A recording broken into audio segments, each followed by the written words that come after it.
The following video contains content some viewers might find disturbing. The views and opinions expressed here are not facts and are nothing more than entertainment. The views and opinions are not facts and do not represent the views and opinions of Xirtus or our channel, and do not necessarily represent or reflect the views of the guests, YouTube, Google, mainstream media, society, or civilization at large, or anybody. Viewer discretion is advised.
Well, someone say the intro is enough, but that's not the end. No, 'tis just the beginning. I'm Andreas. Welcome to Wednesday Ultra. We have some guests. Co-host Mark from My Family Thinks I'm Crazy is here. Seth from Venice Beach Dub Club. How are you? Giant. Good to have you. Good to have you. And then, of course, Lisa Elizabeth Reynolds. I'm so glad you're here. Welcome to the show. What's up? So, today is the anniversary of the Fire of London, which is pretty crazy. And also Benedict Arnold giving his information to the British. And I felt like that was kind of a fun factoid about today. Didn't that happened in the year 1666? No, that's the Fire of London. Did I say Fire of London, not Fire of New York? I'm You sorry. said London. Sorry. My God. Sorry. Is the Fire of New York is 1776, Fire of New York. And then it's also 1780, I think, is 1776 to 1780 is all the missions with Benedict Arnold. So, but September 21st is the day that he started his agency, where he's giving contracts and giving information from inside. So kind of weird. Also going to ask you guys what you guys have been up to this week. Have anything that you guys have thought of that was interesting or saw? A lot, but I'll let someone else go first. Oh man, it's a rabbit hole in itself. Okay. Like in a not conspiracy theory tip, I've just been enjoying the last week of summer out here, taking advantage of the beach, doing a ton of body surfing and just laying in the sun, which I never usually do, but it's about to be a change of seasons, the changes in the air. And I've just been enjoying that, real regular life stuff. Right. You can feel it. The kids. Sorry. So I said, getting real sun is like super good for you, right? You're supposed to like sun your Fact check. Sorry. No, that's not true anymore. Oh, What? yeah. You're supposed to eat the white part of the egg only, I think, great. or something. You never know. It's like changing every Get 5 your minutes. cholesterol to 0 is the goal. Yeah. I don't know. But they changed the rules. I just noticed that the kids' energy changes because all of a sudden you see like millions of kids are suddenly put into these rooms and everything. And the vibe of America and the world changes because all of a sudden school's starting back up. And that's not the same. Because during the summertime, all the kids are just like having a lot of fun. And then school starts. I don't know. I'm scared for them, but I hope it's okay. But If they go to a good school, they'll like going to school and they'll enjoy it and they won't be like causing more trouble. So like that the is goal. true. Yeah. It's hard to like make sure your kids are in a good school. Like, what are the rules to make sure your kids are in a good school? How do you decide? Not No public. men with giant breast teachers. Oh yeah. That's the thing that we'll have to talk about too. You saw that, right? Oh, I definitely saw that. Yeah. How could you not see that? I mean, I think they could see it all the way from like Florida and Canada. Yeah, it was horrific. I mean, I wonder though, like, was he just making a major troll? Like, is this just a troll saying, hey, you guys let people do this, so I'm going to show you how absurd it is? No, these people are so mentally ill. And I think it was like Ali Stuckey or whatever said it, right? That like, this is a fetish. It's like, and Matt Walsh said, it's like a milk porn fetish is what it translates to in like anime or whatever. And like, he is getting off like having young boys that he's like teaching wood shop to, like, thinking about his big fake prosthetic breasts. Like that is to me, that's like, sexual assault and grooming of a minor is absolutely atrocious. But yeah, I mean, it's just like, so that's the thing that they have to just put up with it, or like, why is it okay? Like, where are the boundaries on what's okay now? apparently he's been doing this forever and they just finally like felt comfortable enough to like out him to like their parents and stuff. Like this dude's been doing this for like a while, like not a while, not like a year or two, but like a couple of months and stuff. And they just felt comfortable saying it. I don't know. It's clearly a mental illness. And I say it like, I'm going to talk too much like I always do, but I say it like I always say it, like we don't hand anorexic people who look in the mirror and are skinny and think they're fat. We don't hand them diet pills. We should not be handing these clearly mentally ill people who are looking in the mirror, seeing something completely different, a pass to keep engaging in this behavior that's not only harmful to themselves, but to our children and to like society. The total failure of the psychology industry, because exactly, compassion is doing what will actually help people, not coddling them in the moment. So these people are having an in the moment mental breakdown. It's like as if somebody's like hearing voices and you're like, I hear them too. You're not alone. So like the compassion has been just drained out of not only the psychology industry, but I'd say the medical industry in general has just abandoned their Hippocratic oath and just is sheerly perfect for convenience and profit at this point. And we saw that right with what Matt Walsh was just exposing as far as like that hospital in Tennessee, where they're saying, oh, like this surgery costs this much. We can bring in this much money. We can bring in this much money with like hormone therapy and things like that. Like they totally are all about the money. And everybody always used to say that too, like, oh, it's these insurance companies. The insurance companies are bad.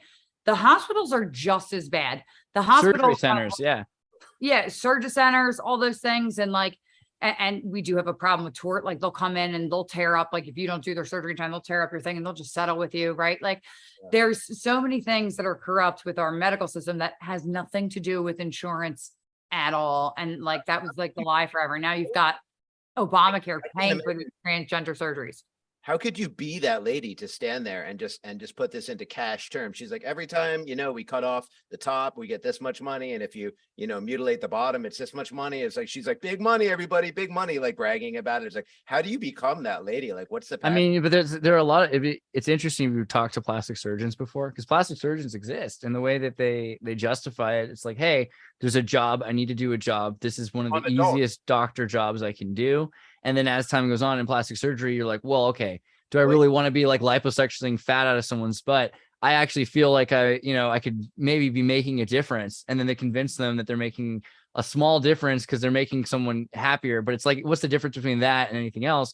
So the more, it's like, as long as it's done, they get paid.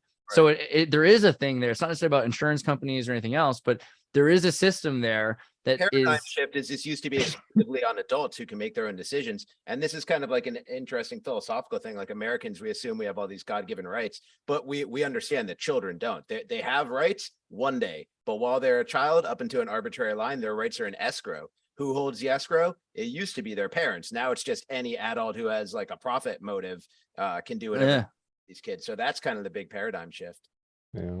I think you should pull up the Hippocratic Oath, Xirtus, because there's some super interesting gravy in there. If no one's read that in a while, the first line of it is just kind of is very interesting.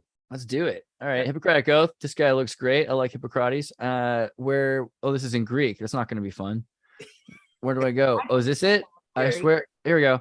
I swear by Apollo Healer, by Asclepius, and by Hygeia, and by Panacea, and by all the gods and goddesses, making them my witness, that I will carry out, according to my ability and judgment, this oath and this indenture, to hold my teacher in this art equal to my own parents, to make him partner in my livelihood. When he is in need of money, to share mine with him, to consider his family as my own brothers, and to teach them this art, if they want to learn it, without fee or indenture, to impart precept or oral instruction and all other instructions to my own sons, the sons of my teachers, and to indentured pupils who have taken the healer's oath, but to nobody else.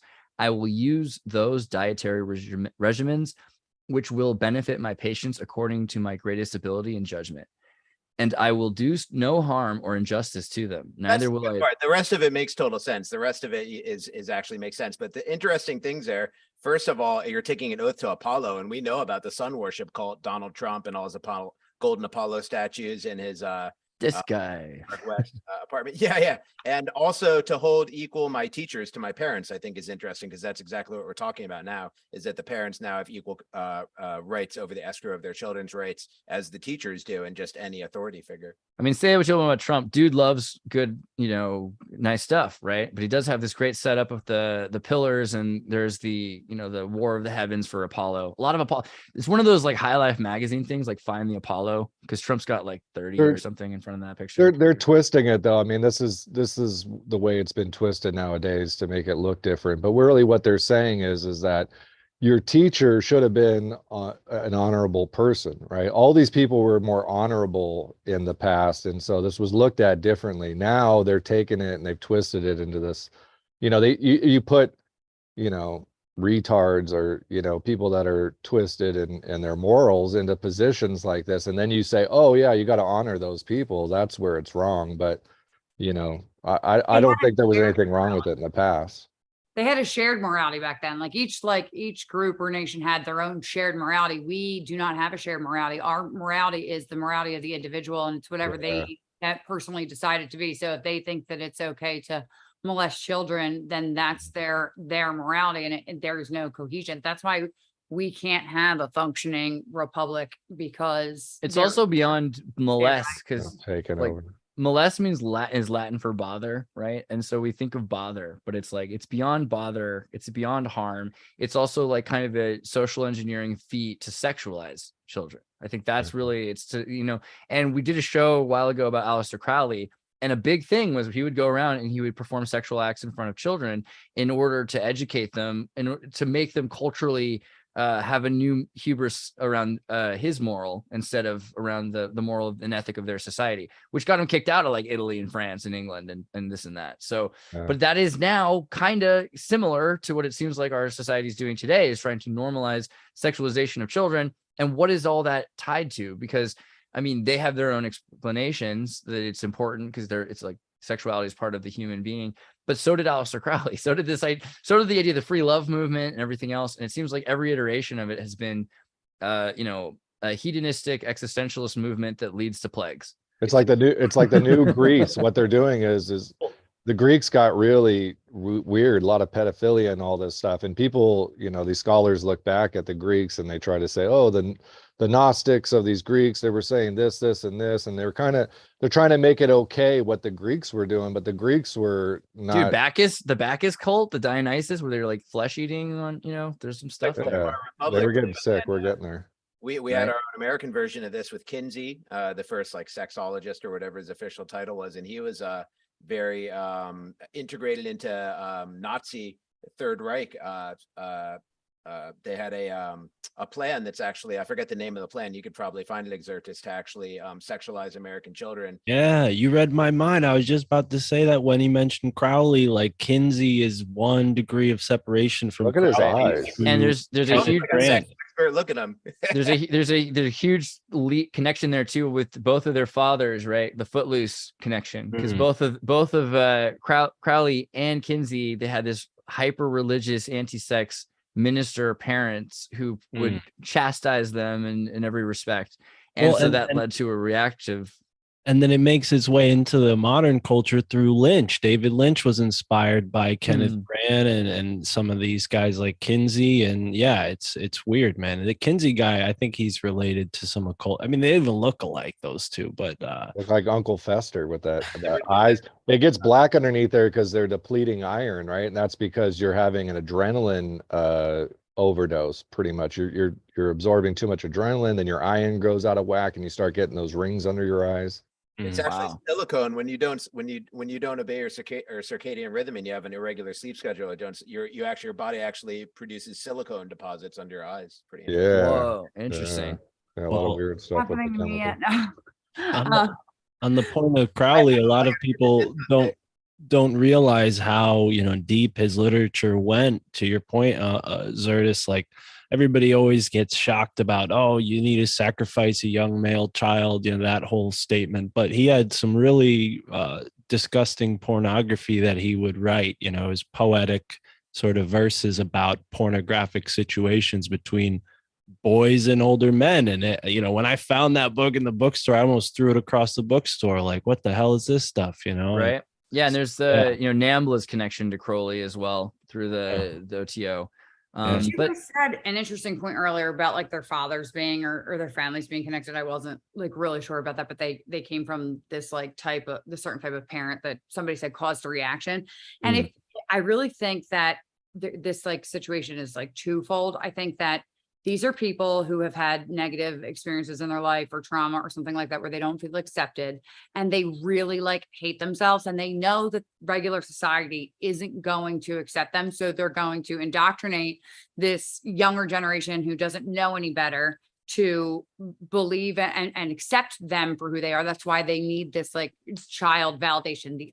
That's one part. The other part is there is some type of arrested development. Did you ever notice like all the LGBT stuff is like rainbows and unicorns and anything that you would like that like entice a 5-year-old with? Like normal grown adults are not happy with glitter and unicorns and rainbows and whatever.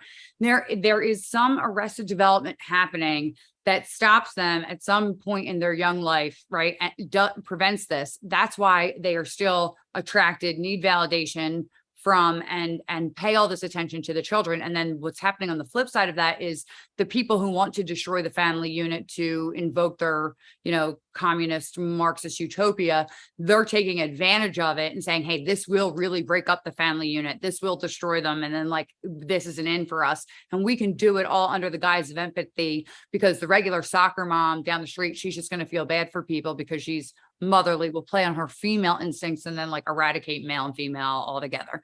Like it is. Yeah. Because children. It's not like some big conspiracy, but they just fit together pretty well. Right. Yeah. It's consent to genocide. Sorry, go ahead. No, it's I love what she's saying, Lisa, you're making a great point. It's genocidal consent, people are compliant with their silence or with their sympathy, and that's how they're weaponizing this with our emotions, keeping people from actually getting to the real issue, that this is a extremely small fraction of the population that's being aired out in front of the media as if this is normal. And yeah, it's clearly some sort of social engineering. This is one that stuck out to me. I remember when I was trying to explain to my mom about the Lincoln Park thing, and Podesta, and how, she's like, that's crazy. Like, what kind of thing is that? My mom's an OBGYN at Dominican Hospital in Santa Cruz, California. And there's this brain surgeon who had been in child rape dating to 1997, former Santa Cruz brain surgeon case, assistant DA, Dr. James Cahoot, who had been at the same hospital. And what he was doing, along with several nurses, is abducting and raising and also having kids with her and with other people in order to raise what he was calling a taboo family. I think it's even in this taboo, if I pull it there, taboo families, quote unquote. For nearly 20 years, the defendant had a fixed sexual desire to be a part of multiple, quote, taboo families where the parents raised their children sexually. Assistant District Attorney Stephen Moore wrote in his opposition to the bail request to Cahoot's attorney, Moore contends that Cahoot should not receive blah, blah, blah. Okay, the thing is that this is one of many examples, and it was funny because I was showing her, my mom, like 20 different examples of this kind of thing going on in Utah, in Philadelphia, in New York, in Texas, all over the place. And, so then she's like, that's crazy. And then this happened in her own hospital. And it was all around her, and she's an OBGYN. So she's supposed to be like all protecting the babies. So it's one of those things where everyone is affected close to home. I mean, we're targeted in these little ways that, like, if this happens, it's going to affect thousands of lives in every respect. And we're only seeing more and more kids missing. But I think that's going to maybe shift as they can just transparently show what they're doing. And that's going to be the scariest part, when somehow it becomes socially acceptable. But they're already trying to do that. That's why they're lowering the age of consent for when they can have these surgeries, because if you can consent to mutilating your body and manipulating your body, certainly consent to sexual intercourse or whatever with an adult. And so they keep lowering the threshold. It's going to have we're going to have like zero consent age laws.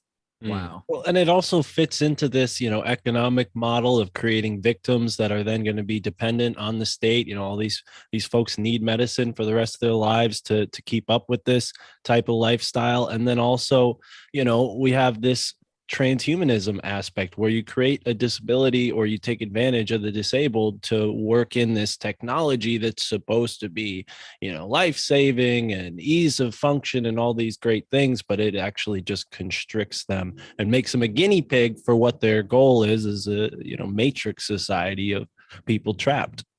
That's the thing. I don't think these LGBT, whatever, alphabet freaking cult people, I don't think that they are the ones that are like manipulating the system. I think that there are people with nefarious intentions who want to break down the family unit. They are seizing this as an opportunity to break down the family unit. I don't think half of those people are smart enough. Like I said, I think that there's some arrested development there. And I don't think they're, smart enough to cultivate that. So everybody's like, oh, you think the LGBT are, well, I think a lot of them are communist and Marxist, but that's because those people. They don't need every one of them to be. It's just the one in front of the mob. And this is an article I was going to show Wendy Liu. Marriage institutions aren't just sexist. They're ableist and disrespectful to people with disabilities. And, you can go into this idea and read what her article is. But the bottom line is, if you go to Soviet marriage laws, 1918, you'll see that because women weren't allowed to own property in 1914 and before, that they thought from 1914 to 1917 about just banishing marriage entirely, and they actually made marriage illegal in the Soviet Union for about a year. Then in 1918 they reestablished it, but said, okay, you can get married by going into the court, getting a civil union, and then you can get divorced in the same piece of paper. Basically, there's a form you sign, marriage form you sign, you're divorced. And it's that easy. So making marriage like a non-issue, and trying to just take apart all the things that a family does for itself, because if you can have the state provide those things instead of the family, then the family has less relevance. And again, it's not just because they want to destroy the family unit, but they say it's because of ableism. And ableism is an interesting concept. It means to be able, but they're saying, oh, well, you're saying people that have the, you know, the extra afforded opportunity to have a family. And so we should take that away from you. And then everyone would just be citizens of the state. Everyone would have their own username and password, and it would all be equal. It's also allegiances, right? Like, so when you have a family, they have allegiances to each other. Now, if you take away those allegiances, they don't have anything else left to be like faithful to other than their government. And so that gives the government more control, because you've got families ratting on, like, you know, their father or their uncle or whatever for, you know, opposing the government, turning them in. Right. If you only have that if you say that there's no worth in the family. And so that is their incentive to do it, because there's a power dynamic there. Yeah. I mean, I can't be surprised if we end up. I think everything's miserable. I'm sorry. No, it's cool. I like a little bit of black pilling here and there. I mean, I think that it's interesting that the families used to be so large in the you know 6 to 4 centuries ago. People were having 12 kids often, and even into the last generation, a lot of people in South America, I know their parents had 11 siblings, but then now they're having 2 to 1 to 0. You know why that happened in Latin America? So there was this guy. No, like there was a soap opera. So they were worried about they were very worried about birth rates in Latin America. And so this guy, I forget what his name is, but you can look him up and it's huge. They decided to partner with the state and then put into their soap operas that like abortion's okay, getting divorced is okay, not having more than one child is okay. And it changed the birth rates. And I think the birth rates dropped like significantly, like 20% or something wild like that. And this guy has modeled this. And now like there's a ton of YouTube videos on how to like indoctrinate people through media because of what they did in the 80s in Latin America. And that's when their birth rate started plummeting. That's absolutely true. So when I was in South America, it felt like I was in Back to the Future. I was like, I've seen this one, because everything they would be showing Will and Grace dubbed. You know what I mean? Like, oh, this is the first time you're watching Will and Grace. Oh boy, this whole society is about to go through this, isn't it? And they're like, we just got Monsanto here. It's going to be great. You're like, oh, and they're like, yeah, but birth defects are starting to happen. I don't know what's going on. I'm like, oh. They opened like with this guy, like they coincided like to air these things in soap operas to normalize like killing your own child for women. And they opened up like clinics and things like that. And but what does that say about American soap operas in the 80s? You know, because this is we're just doing to their countries what we've already gone through in the 60s even. You know, well, it's like some model that they've done. I mean, behavioral economic stuff, and they're always doing these like social experiments and things like that to get the ends that they want. And that's what the Gates Foundation does. Like they spend so much money in like the World Bank and like all the behavioral economic stuff that they put out and like the experiments they do. It's really wild what they what they're doing out there. Nobody even like pays attention. We're so easily manipulated because we're cognitive misers. So like, you know, it's easier to take the shortcuts that they give you than it's a reality distortion field. And it's funny they associate it with Steve Jobs, but it's actually like a Star Trek Tribble thing where like you can mentally produce another reality around you. And so if you can create a reality distortion field because you can control the media, then you can change the nature of reality, because you're changing the nature of so many things that are functioning around this new idea of how they're supposed to orient themselves. So, I mean, you can make an entire country instantly. And you've seen this in Chile, like the birth rates are, I think, 0.4 or something, 0.4, 0.01 even is dropped, but they've an increase because they also have a new population of Haitian immigrants that they brought, like 2 million people. So populations are changing. But I will say our birth rates were like drastically on the decline, but I think they just had a report come out that they went up a little this year, which is yeah. I mean, after COVID and Trump, I feel like there was some baby booming for a second there, just for brief. Everybody was kind of bored, I guess. Living on the continent would be an interesting. Alex Jones is outselling Stephen King. It's because the plans of Klaus Schwab and the globalists are more terrifying than any horror story, says InfoWars. But you've seen this book, and it's about the Great Reset, and it just seems like it's super poignant. Do you guys have thoughts on the Great Reset in general? I mean, because it seems like I just bought it, and it's upstairs. It's like literally on my bed, and I have not even started it at all. But yeah, I got it. I can't wait to read it. Actually, all their plans are dependent upon the expert class. You know, and the expert class is so exposed right now. Probably the most exposed the expert class has ever been since the advent of media.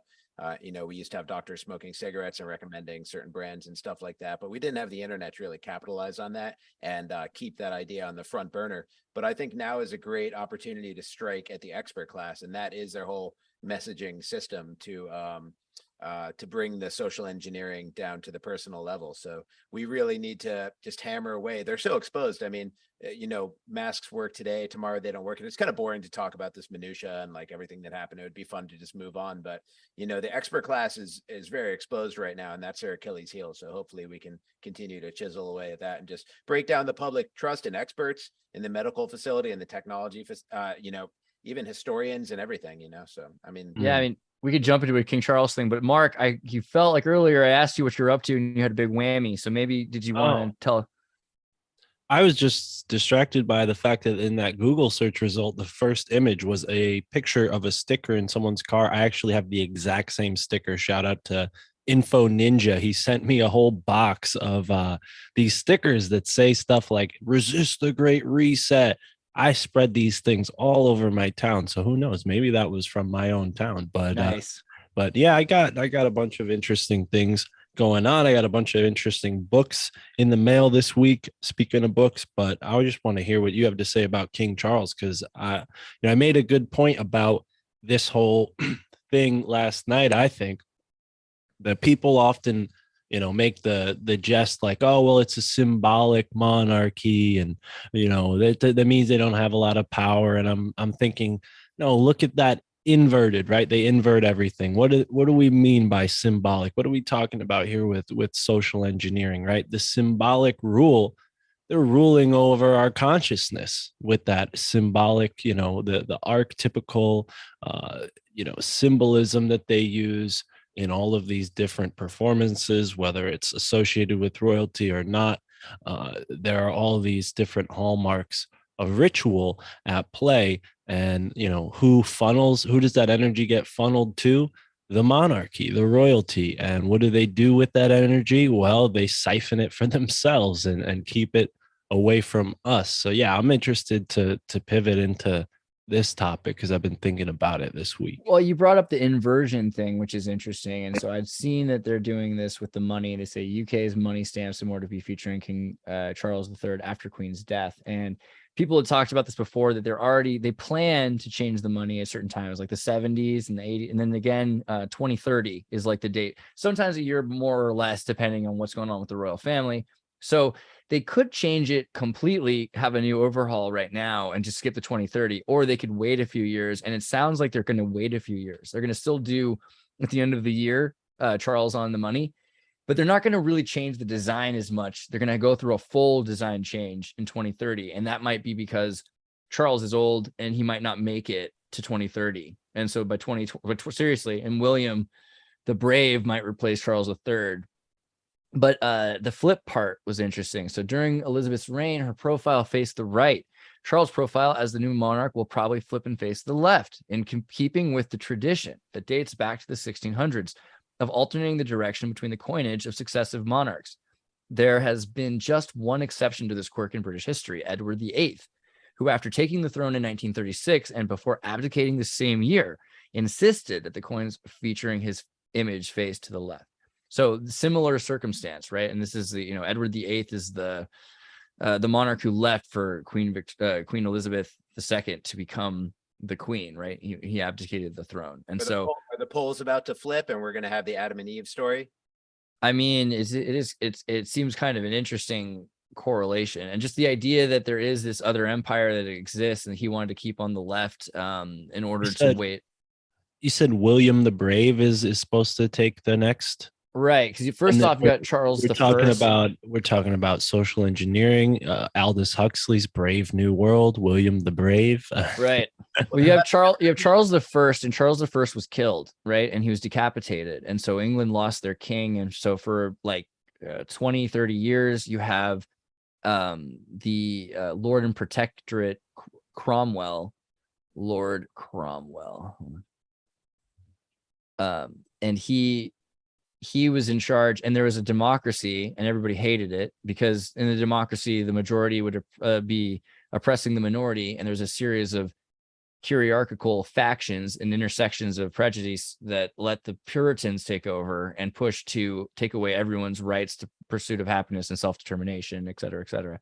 So when they begged Charles II, who was living in Amsterdam, hold on. Charles II, and he'd escaped from his father, and he just smoked a lot of pot, and he had a lot of like prostitutes and like hung out in brothels, and he was very tall. And they said, dude, come back to England and be our Captain Hook and just take over for us and save us. And you can be our benevolent dictator and we'll protect you. And you can just give us the right to be libertines. And then we'll have syphilis again. And that's basically what happened, is that they kicked out the democracy, and it led to like Lord Wilmot, Earl Rochester II, right? So these guys are Who- just fronts, is really what they are, and they have advisors behind them, right? And Right. that goes back to the viziers, right? Well, that's the thing. The The king was the bar. It's king was the important. front, but he was able to orchestrate from the Dutch monarchy to take back the crown, and the crown was more useful because having a dictatorship, they could have an absolute check and balance against the democracy, and the democracy got out of control in England. Yeah. But then once they have a king in, then they have people doing crazy stuff. Like there's this dude who gets syphilis, dies at 29, and paints a picture of himself with his monkey. I mean, Earl of the Rochester was nuts, and like people were literally having sex in the streets in, you know, by the fire of 1666 that burned down London. The So Can take away from Queen Elizabeth II is she was very demure. You know, she was on the throne for decades and really didn't have a public incident. She didn't embarrass herself. And then you look at King Charles, the day he's getting sworn in, he's literally having a temper tantrum because his super expensive fountain pen isn't working right, or his league. Oh, I can't bear it. Like literally, he can't bear it. Day one, he's getting in. So, dude, when your Mont Blanc breaks, but yeah, I hear you. You can't control. It's hard to control these little babies. You know, you buy a very special pen for such big fingers. You know, he's probably spent millions on that pen. He's frustrated, man. but you made a good point, Xirtus. Like these people are all characters. What's really important is the switching from the left to the right. The pendular motion to keep things moving consistently is more important, and we see that in American politics today too. It wouldn't have mattered if we had a Republican or a Democrat in 2020. We were getting the Great Reset either way. So it's Right. Didn't we just change George Washington on the quarter from left to right, or the right? Right. Yeah, Like, they did. They flipped it. facing the opposite way from like in God we trust, right? So it's like he turned his back on God. It sounded like some of crazy people like me were a lot of people interpreting think that. God is that anyhow, because on another piece of money on the dollar bill, we see the God they're talking about is the one-eyed God. You know what I mean? So maybe it's not the worst thing to turn your back on him. Yeah, Well- I thought it was interesting that they were flipping the money, and then out of nowhere we flipped ours, and I was like, You know that when Clark Kent turns to Superman, his hair parts in the other direction. Like this whole left-right duality thing is super important when you're speaking of symbolism to them. They Well, see and the whole "In God We Two-faced. Trust" thing was written by deists, not Christians, right? This whole idea that we're a Christian nation is sort of recent. You know, it's only the past 100 years that people have even identified that way. But yeah, Well, there's been a lot of people that have been hiding as Christians, right? Like, so the first satanic church in America is in 1730s in Ohio, Ave Satana. And there's a number of satanic churches, and there's so many groups of pagans, and the Rosicrucians consider America to be the Rosicrucian land, right? A lot of them think of America as a melting pot and a new place where they won't be inhibited from producing Gnostic and esoteric texts. But because they were, right, with the Puritans, and the Puritans went with the Lytle expedition, and they were killing people that weren't following their orders, that there started to be kind of a dispute there between those who wanted to keep their communities their own way, and then whatever English society became, right? Because that's what Wall Street, the Great Wall taken down of the Star Fort in New York City, which does get us to the Great Fire of New York. Actually, wait, before I do that, I did want Giant to elaborate a bit on duality and inversion, because I know you have a thought on that. I can see you said two-face.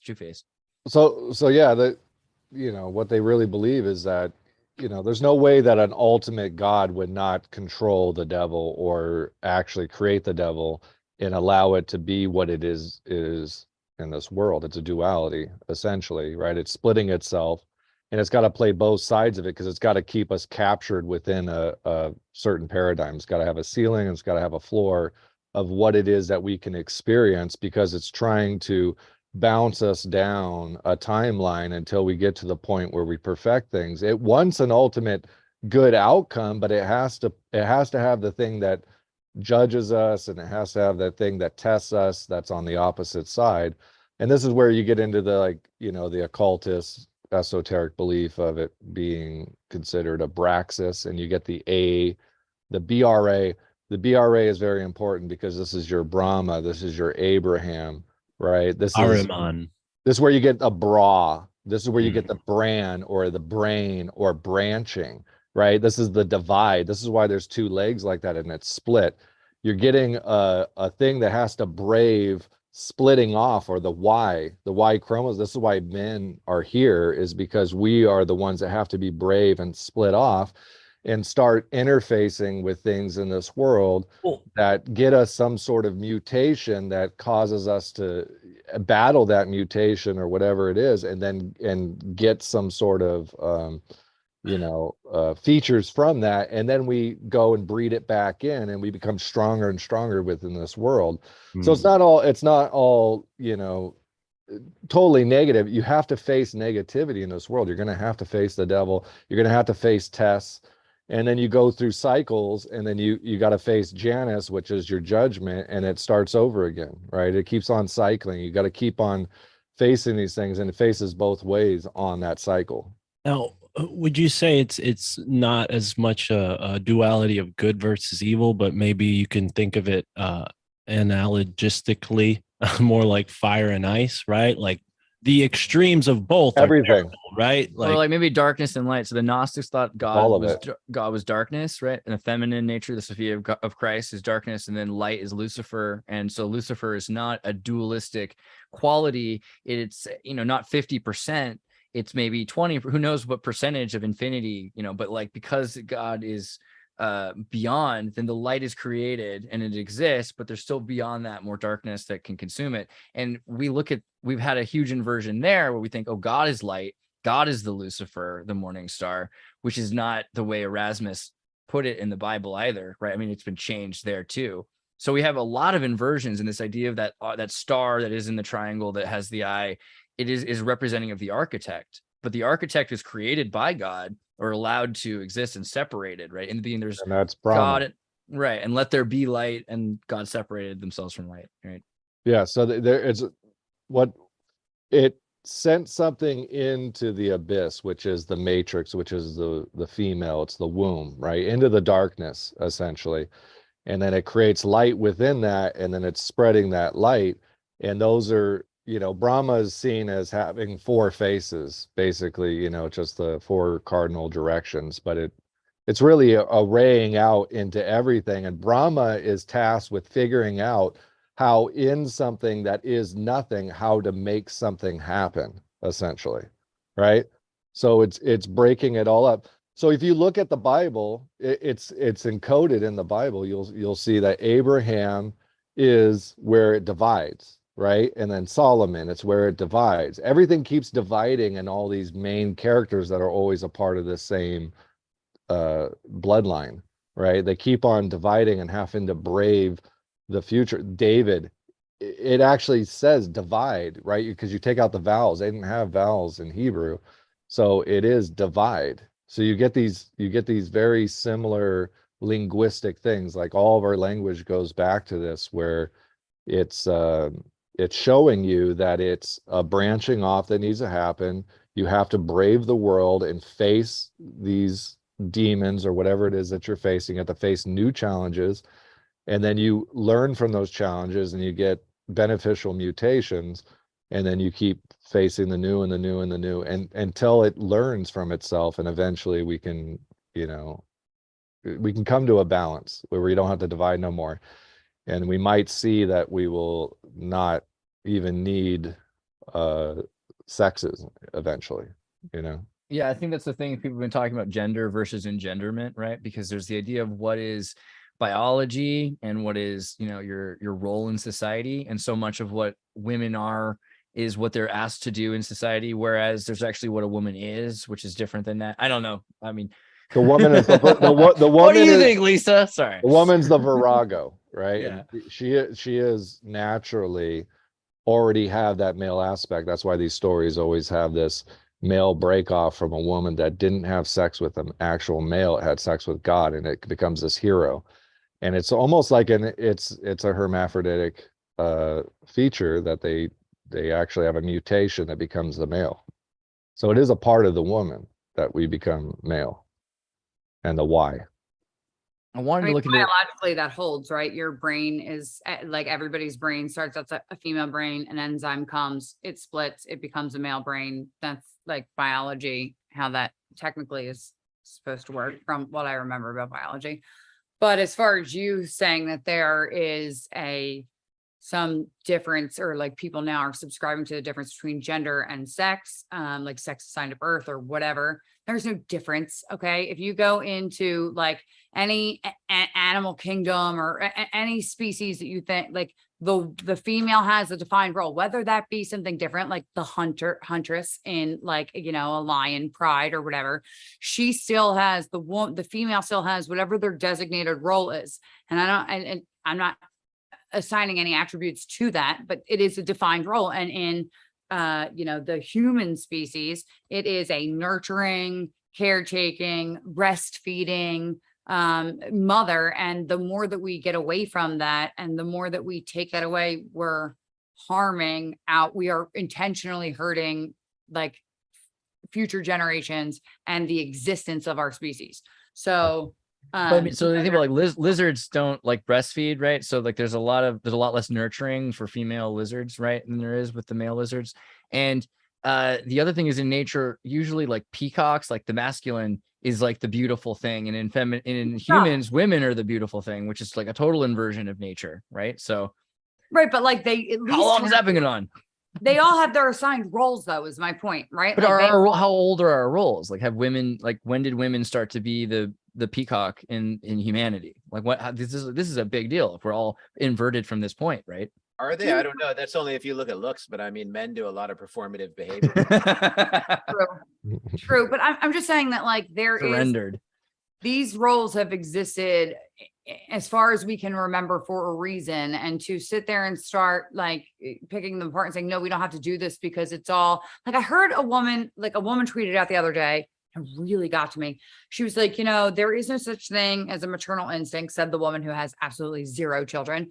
The maternal instinct, it's all from the patriarchy, and that like, you know, it's designed to like hold us down and keep us at home and whatever, right? Does she not understand that like when you breastfeed a child and your child is sick, that your breast milk composition changes in order to like, you know, compensate for the baby being sick? Do they not know that when you're also— I don't think they all know that. That's the thing. I mean, like, not even that though. Like there are basic biological functions that are different. Yeah. If you feed a male that is the exact same weight as a female and you feed them both alcohol, the way that they metabolize that alcohol is completely different because of their body composition. And the woman will always get drunk faster than the man. You're going to say, just because like, I feel like I'm a different gender, that's going to go away. Like, or that you're nurtured. I'm not saying that there isn't a spectrum. There is like, you know, standard deviation for everything. We are on a bell curve. And yeah, there's some people that are mothers that are extra nurturing. I probably fall into the middle to the end of like, you know, because I'm a pretty independent person, but like, and there are women that suck at nurturing, and there are men that are very good at nurturing. Just because like there are some outliers on this spectrum of how it is, doesn't mean that we can just get rid of the whole system because it makes somebody feel better about themselves. It is not conducive to civil society. And I don't understand why we're just gonna, and it invalidates women. If all these women are saying like, oh, we're feminists, you are taking away absolutely everything that makes it special to be a woman, and acting like, and acting like you are helping us. You're not helping me. You're certainly not helping me. I don't want a man with fake boobs to be like, oh yeah, I had the same motherly and nurturing instinct as you do. No, you didn't house a baby in your womb for 9 months twice over like I did. You just didn't. I know it's never going to be the same. Sorry. Did you ever watch that movie Accepted, about that kid who can't get into college unless he's black? No, it was that movie, the fake black movie. Soul Man. That's an old one though. What's it called? Soul Man. Is that Soul Man? That's it. It's totally Soul Man. Yes. On that one. Yes. So you ever seen that movie? So he can't get into college unless he's black. So he goes to college, and his teacher is like, who's his teacher? It's like James Earl Jones or something like that is his teacher. Let me see. Earl Jones. And he's like, I'm black just like you. And he's like, no, you're not. you've not been through what we've been through. You don't understand what it means, until eventually he starts to suffer a lot. And then he's like, well, now you're starting to get it, is that no one's going to care. And no one's going to sympathize, and you're going to have to work twice as hard, and that's life. And I think the same movie could be easily made about women, and somebody who's like, I got to go to college. I can't get in unless I'm a woman, like Bosom Buddies with Tom Hanks. But Yeah, and just to clarify, what I meant by it was that the reason that I think that males needed to actually be made in this world was because we were supposed to be protecting the females and the children.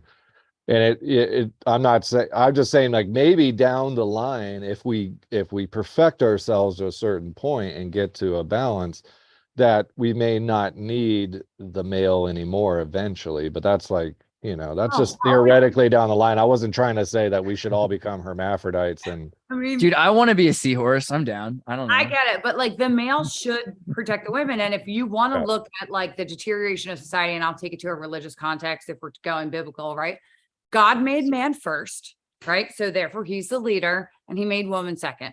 So therefore it is man's duty to be first, to protect the woman, and to lead the woman. If you want to say that women ruined society with the feminist movement, which I think that they very much did, right? It starts because the man let them. Weak men let them start and take all over the place. Men need to regain their position in society, regain their masculinity, stop like they let simping. nerds like Bill Gates and stuff like that take over, and they're feminine men, and they're not really masculine at all, and they're the ones that are trying to dictate and propagandize us towards becoming more effeminate as males, and not being strong and making stances for the whole world, making sure that fertility can continue on. If we don't do that, then we're going to fail as a species.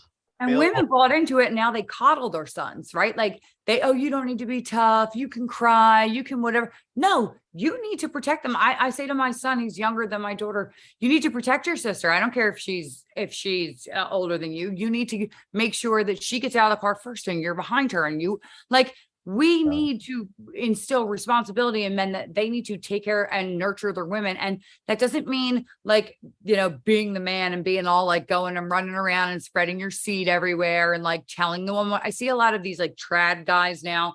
They like chivalry. It's like disrespect, like they disrespect women because they're trying to like exert their man. That's not being a man either, right? Being a man is protecting and providing for a woman, like, and being loyal and faithful.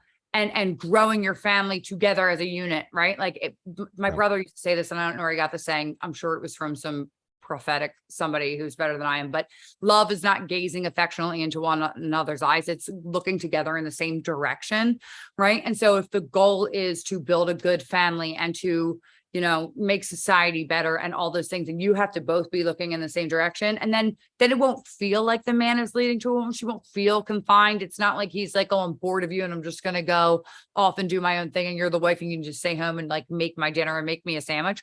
She'll want to make those sandwiches, and he'll want to come home, and he'll want to participate in the family, and that's how it'll go. But that's from a man being a real man, and not like all these. There's like 800 weird versions of what it is to be a man. Oh, a man can cry, a man can be in his feels, a man can do that. Or a man is like this ultra woman bashing incel type of thing. And like women are just the problem. Like, well, I hate to break it to you guys, going biblically, you are the problem. It starts with you guys. You're the leaders. Be the leaders. We're begging you. Women are begging you daily. It's a baby factory. It's a baby company. And if we're working together as a functional company, you have all that. You have security, you have the facilities to take care of it, you have the ability to bring in the food, whatever it is a factory that you can actually take a baby from being newborn all the way up until it's an adult and show it exactly what to do. If you're a perfect factory, you have a good product at the end, right? And that the babies are the product of that scenario. And if we can't do that, then you're not being a functional man, because you're not being a functional company. So what's the purpose? The purpose is now to make everybody and the individual happy. It's all, they're trying to define in behavioral economics and things like that. They're trying to like codify and figure out what is happiness and how to measure happiness and all the things. Like it's not ever about being happy. It's about like, That's about sedating us, right? I mean, giving us this sedation culture where happiness is the ideal instead of procreation, right? And simultaneously, while they're socially engineering us away from healthy families, they themselves, this is a conspiracy theory I heard about King Charles, they harvested, get this, Princess Diana's eggs and King Charles' sperm. Because keep in mind, Princess Diana was supposed to be married to King Charles, who's now in the throne. So the theory is that these two, sperm and the eggs were combined. The embryo was preserved, and a few months after the child was born in vitro, and that woman is somewhere in the this is, if you go past the asparagus picture a little bit down to like the third quote block, you should find it. But yeah, there it is, right under the one that says marry him.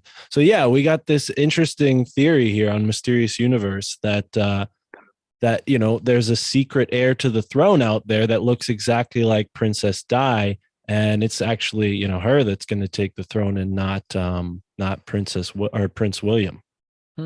Interesting. that's a lot. That's a lot. I usually say that like I am conspiracy theory like person on grata. Like I definitely jump down those holes, but that one's a stretch for me. I'm not gonna lie. I just want to add one thing about the discussion of the sexes. First of all, it's kind of circular because the women rear the men. So we can say that we need men to be stronger men, but they're going to be what they're reared to be. And it's the women who select their mates. So they're selecting the genealogy. Then they're also rearing the both sides. right. So the women are, so it's circular how we develop these traits, but also objectively speaking, and we are talking about objectivism, men and women being different, having different roles and different genetics and everything.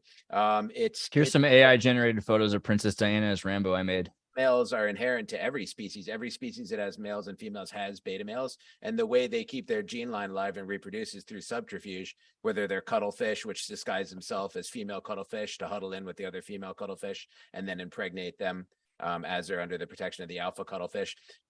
But what's interesting in human society, because we're the only animals that really have society except for like bonobos, is how beta males can kind of take charge and how that rearranges society to have the beta males.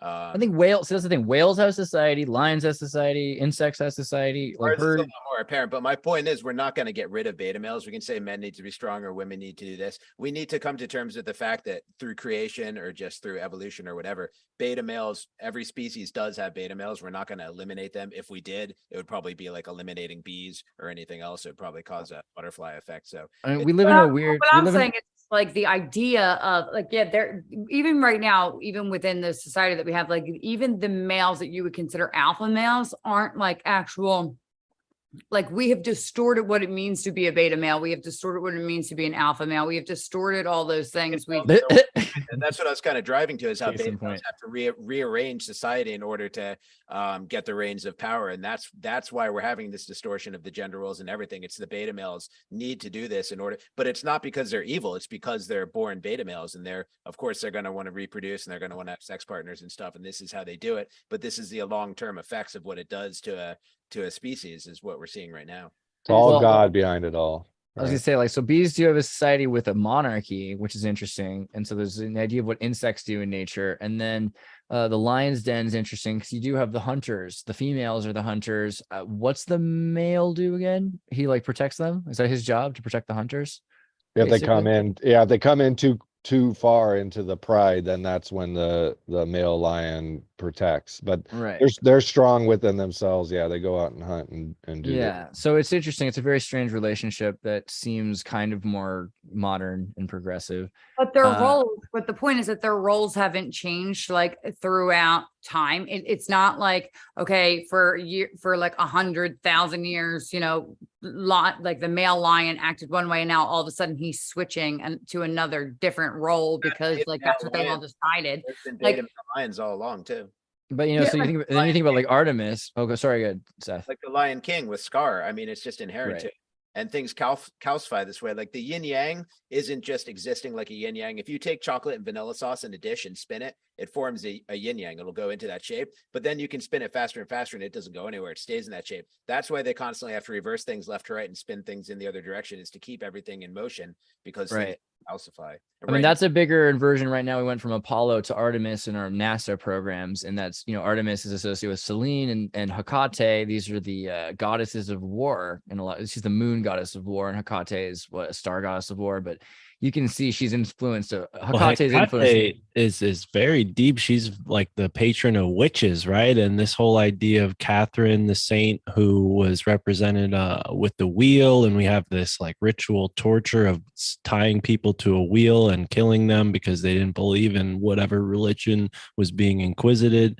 right? So, and that spinning wheel though. But yeah, for sure. And that wheel, that's the wheel of time, right? So that wheel is a representation of that, like Seth is saying, is that there's always going to be this change. There's always going to be this battle between what we consider good and evil that's going to go on until we perfect things, because technically the ultimate God is trying to get an outcome. So if we go too far left or too far right, then it adds in this flavor, like if you're making a recipe, it's going to add in a different flavor because we're getting too off target.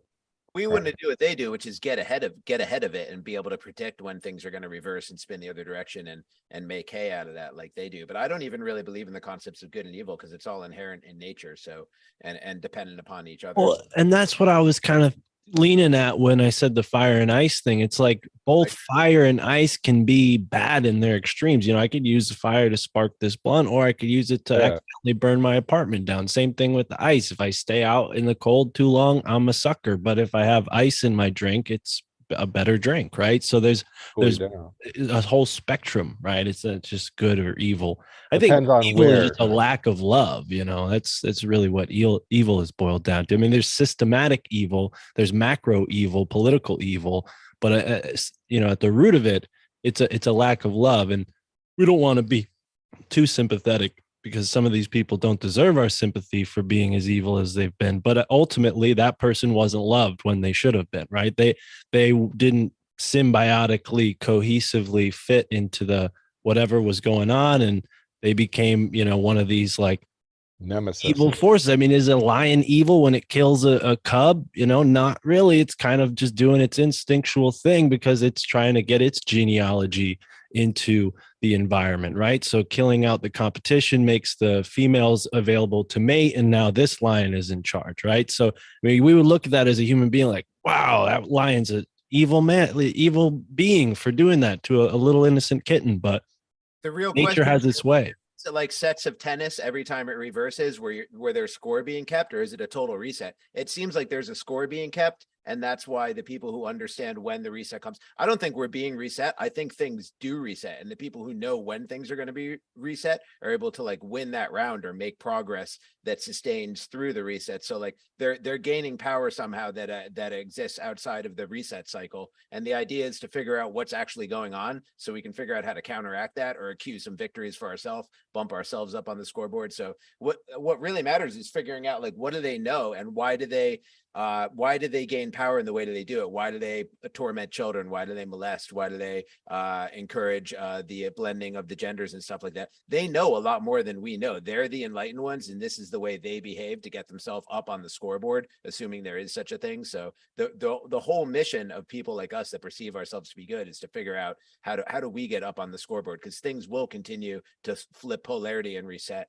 Very true. It's all time and setting, right? Everything that we do, we have to make sure that we understand what setting is in place, right? And this is where astrology and understanding cycles all comes into place. And then make sure that we're doing the right thing to be a part of that setting that will make it beneficial to us, right? Right. There's another, so in terms of the inversion thing, so Baalbek, which is 40 miles north of east of Beirut, is a ancient giants, land of giants kind of monumental place. You can see how huge each stone is, right? And this is called the Temple of Bacchus. But we're always told that Baalbek was run by women because you had the men out and they could die. But women were they had menstrual cycles. They're running the economy. The word economy means running of the house. So they were administrators in Baalbek, which is interesting, until they got conquered. And this becomes now known as the Temple of Bacchus. But it wasn't the Temple of Bacchus. It was the Temple of Hestia. And so Bacchus is Dionysus. And there's this whole story. And this is interesting because of how we were looking at that picture a second ago of Hecate and Selene, all these goddesses who are the warrioress goddesses of strength for all these symbols. And when they start to be inverted and replaced with, frail women, because Hestia, she's the goddess of strength and fire, but then she loses her place on Mount Olympus because she goes down to fight in the war. And when she gets back, Dionysus, Bacchus, this young god, has taken her spot. And so all she has left is the fireplace. So she becomes the goddess of the fireplace for the Vestal Virgins. But that's the transition from the strong women into the weak women. When we talk about in history, we're saying, oh, women are frail damsels in distress. I mean, I don't know if that's a fully accurate statement, because we have all these stories of the Amazons, and we have all these stories of these, female goddesses. And When I said that they needed to protect her, I wasn't saying that. Like, I am physically. you could strong. beat me up. Are you kidding me? Come on. Like, I am physically stronger All than of most. us. I wouldn't say that about most men, but you could. Yeah, you're serious. You're Buffy. I'm super hyper aggressive. You would consider me like an alpha female, right? Like I'm the one drilling into the brick and hanging all the things in my house, right? I'm certainly not saying that women aren't that women are weak, or they're not intelligent enough, or they're not capable. None of those things am I saying, but they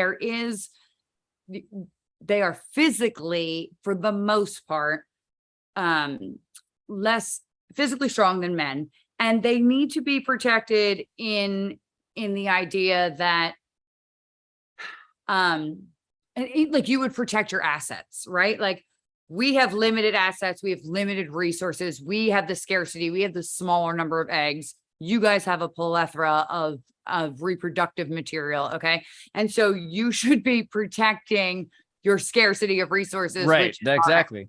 So I'm not talking about physical strength or anything like that, but women should be protected, period. Like, and I'm not saying that because they're frail or they can't do it themselves, but it should be a mission of men to do that because they want to protect their resources. Yeah, I think it's less about strength and about like sovereignty and autonomy, because like we have this idea of the feudal system where man is put in charge of the family because under a lord, and the lord's taxing the man, and he's making sure that the whole family is being worked as much as he can exploit them, so it gets back to them.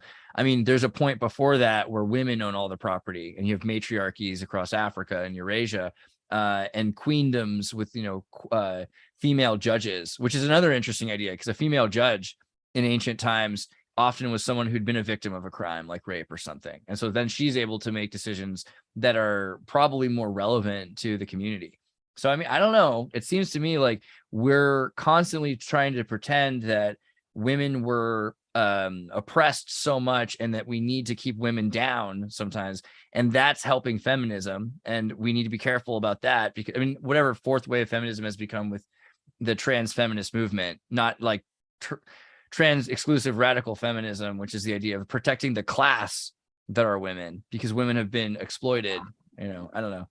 I think I don't think female. women have been exploited. I think that women have had as much control as they've wanted to have for as long as they've wanted to have it. I was never one of those kids that grew up in, like, I heard them say with like Hillary Clinton and all that, like, oh, I finally thought that I could be president. I was like, I never in my wildest dreams thought if I didn't work hard enough, I couldn't be president. Never occurred to me. I kicked my 5th grade coach, my gym teacher, because he wouldn't let me play football with the boys and made me play dodgeball with the girls. And I was like, I'm going to be the first girl in the Philadelphia Eagles. Not because I cared about being a girl in the Eagles, just because he said I couldn't do it.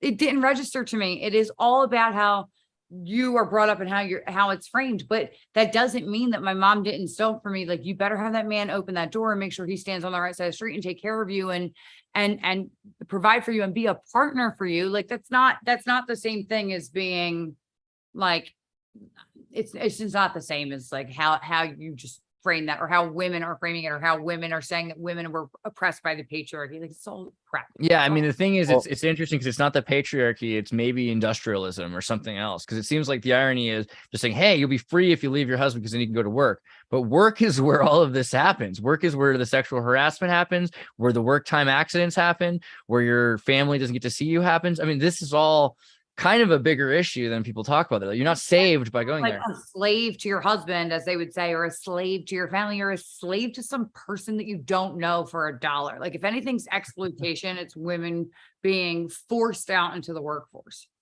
And this is why men choose to go into gangs, right? If they get, they grow up in situations where they feel weakened, their family's not there for them and stuff, and they go out and they find other men that are going to be strong enough to go and join their crew and make them stronger, right? Like we want that as humans. We want to make sure that we have a strong force that's standing next to us that can protect what it is that we're trying to build in this world.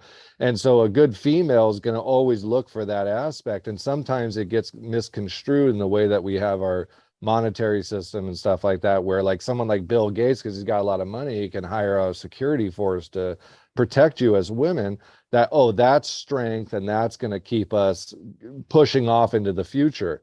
But the thing is that this world is built from a bunch of different aspects. There's a spiritual aspect, there's a physical aspect. God itself is trying to make a physically capable human being that can endure all different types of environments and everything like that. So the true sense of what a female is really looking for when it comes to protection and stuff like that is they're looking for these physical attributes, and so is a man. They're looking for these physical attributes in a woman to create a stronger and stronger, more athletic, more able person to interface with this world. And so that's what it is that we're actually looking for, and the woman is looking for, is once we get to, there's this divide between male and female, and they go and interface with this world and the environments, and then they get these strengths, and then they come back and they mix together and they make a stronger and stronger human for the physical part of this world. And then there's a spiritual form, which is the morals and ethics and all that stuff. So you want to make sure you find a partner that has been instilled in their life that, hey, you're chivalrous, you go and you stand up for what's right. You make sure that fertility, it's all about really protecting life as a whole. If life can keep on going, that's the most important thing for God, I feel, is that you're going to keep on perpetuating that there's fertility in this world and life keeps on cycling. And so those are the things that we're actually really looking at. But then there's manipulators that come in and they try to, get women to get involved with them because they have money and stuff like that. But you don't know what's going to come down the line with that kind of personality type and stuff like that, where they're going to weaken your genetics and they're going to get you to go along with something. And then humanity is going to rise up against those personalities that are elites, and they're going to go after them. And then your genetic line gets wiped out because you made the wrong choices. You should have made choices dependent that are on really more natural things rather than money manipulation. I agree with that 100%.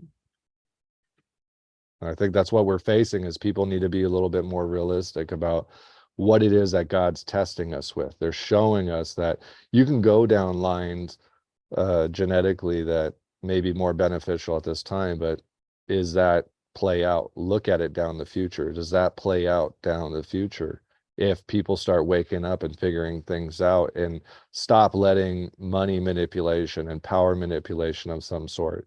You could be a very smart con and work your way to the top and be whatever, a Trump, a Putin, whatever you want to say someone is, right?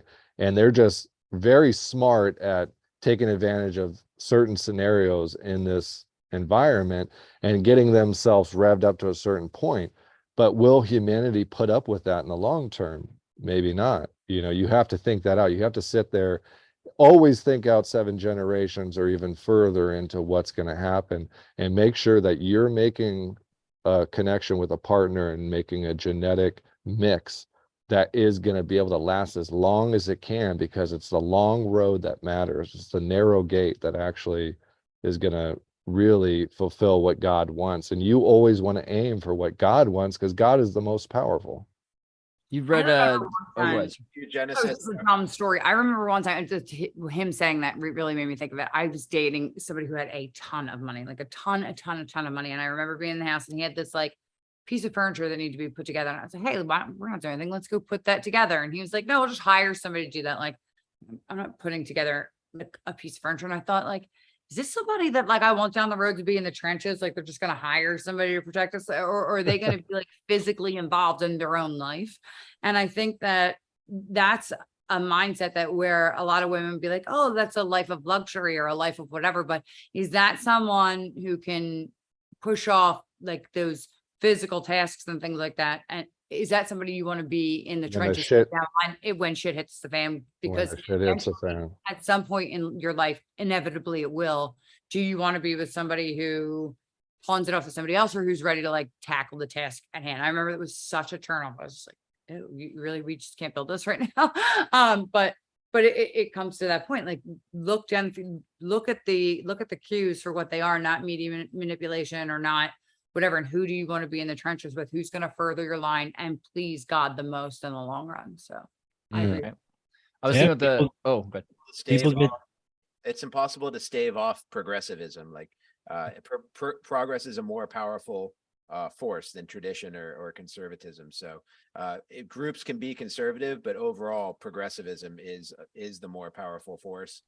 Develops technology, and you can say like who has the more ability to protect the species or their family? Is it someone conservative, very traditional, who focuses on self-dependence and self-reliance and stuff like that, or someone like a Bill Gates who's developing these technologies that can block the sun and affect the whole world? Like who actually has the greater potential to protect the human species is the progressive. Unfortunately, usually they just use it for what seems like evil, but I don't think that. I think that the more that you manipulate those things and the more that you test God and the more that you are defiant in a way, it's kind of like the Tower of Babel. Oh, we can just build a tower. Like the more society deteriorates, things collapse, and they're actually the people that are destroying it rather than doing anything that's to. all alleged, though. I mean, we haven't seen the Tower of Babel. We weren't there to bear witness to that story. So, I mean, it is a human instinct given to us. If there is a God, this instinct is given to us by God to pursue knowledge, to pursue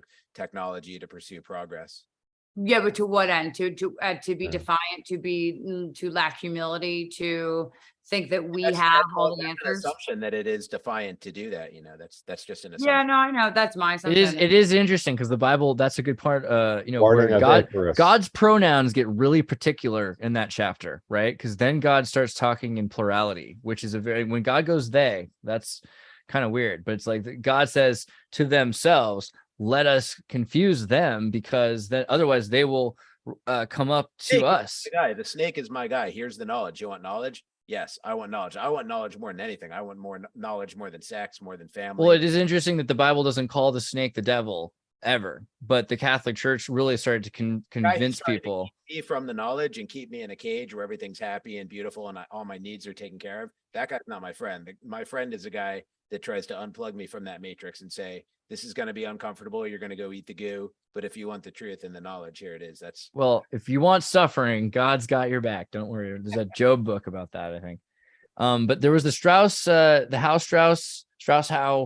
fourth turning generational theory. And I thought this was relevant. The idea of the seculum, a long human life, and there are 4 generations in between. So you've got this sort of idea of the high point of the turning, the awakening of the turning, the unraveling of the turning, and the crises of the turning. And so there's a cycle, and the idea that we're hitting into the crises, or we're mid crises of the third turning and the fourth turning is beginning, right? I think that's the idea. So, I mean, do you guys think that we're in some sort of we've had generations where they give us the access to making some wealth, and then we've had generations where they've taxed the hell out of us. We've had generations where we've had baby booms, and we've had generations where we've sent them off to war. I mean, how much of this do you think is, to the season, or how much of this do you think is part of the, plan? Because obviously this is something that's well written about by think tank researchers and I think sociologists. It's absolutely cyclical, yeah, and we are in part of the crisis. But like I was saying before, there's like greater systems that supersede what we consider to be these resets. And these are like small cycles. There's like a greater cycle or a greater thing going on. Like, so it's like a lot of it's like a Ferris wheel where you have the little things that spin, but they're all in a bigger spinning thing. You know what I mean? So like if you zoom out from that, there's people so far ahead of us, advanced in their understanding of these cycles, that are like playing a greater game. Mm-hmm. Sorry, Anybody? No, I wasn't sure if anybody had. Sorry, I missed that.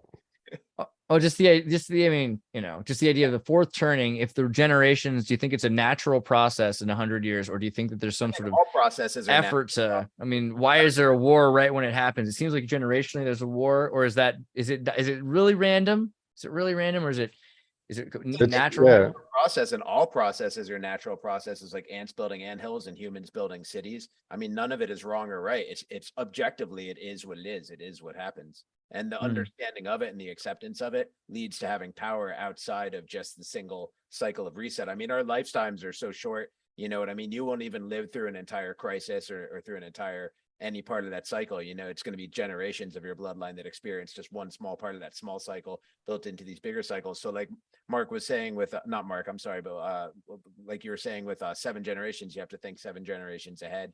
I mean, these are like people thinking like 700 generations ahead. But in order to do that, you have to embrace knowledge above everything to understand how these systems actually work. Yeah, you have to be more accepting of the fact that we're going to go through cycles, Right. and they're going to rhyme. They're not going to repeat exactly, but they're going to rhyme, and they're going to feel very similar and stuff like that. And you can record these things and pick up insight on how to navigate what's going on, and realize that no matter what, we're all going to die, right? Every single one of you, we're ending no matter what. So does it really matter when it is that we end, or does it matter what we do while we're here? Right. And that's the most important thing, is that we face all of these challenges, and we do like what we're doing. We have to interact with each other and communicate all the little details that we figured out within our lives, because God is giving us insight through our struggles and through our interactions, and trying to teach us, through these lessons that we're learning every day in our day-to-day life, on how to navigate this thing, and then pass it down to our children and pass it on to each other. The more we can pass it on to each other, and we can really understand what it is that we're interfacing with, because we come here with zero knowledge and we don't know what happens afterwards. We have to really pay attention to these details of why it's so mysterious that we are here, what it is that we're doing, why we're dreaming, that we don't know what's going to happen afterwards, where we came from. These things are very important. We need to delve into really trying to think about these things as much as possible, and making sure that our children are being realistic about what it is that they're going to have to face through this whole world.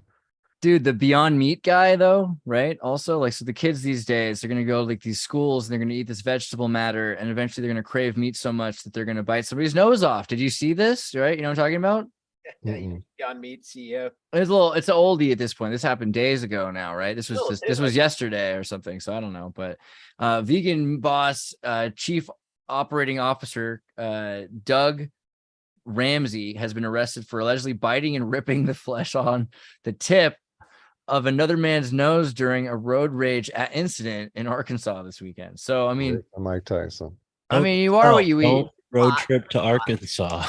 But you are what you eat, I think, is the thing here. And there's something about Beyond Meat that's a little off. That's no doubt. I think the real thing behind that is from if you grew up getting into fights and stuff like that, there's unwritten rules in fights. Like, you're not going to kick another guy in the balls. You're not. He will. He'll bite the tip off your nose. I've known people that'll do that. That'll just go straight to biting and headbutting right in the nose. Power. No one's ever going to try to mug that guy or fight that guy. They might just shoot him in the back or something like that. But you're known as an animal at that point. And think of what he's doing with the Beyond Meat too, to be willing to do that, to try to trick people into eating this poison that has heme in it, which is human fetal tissue. Yeah. How do you spell heme again?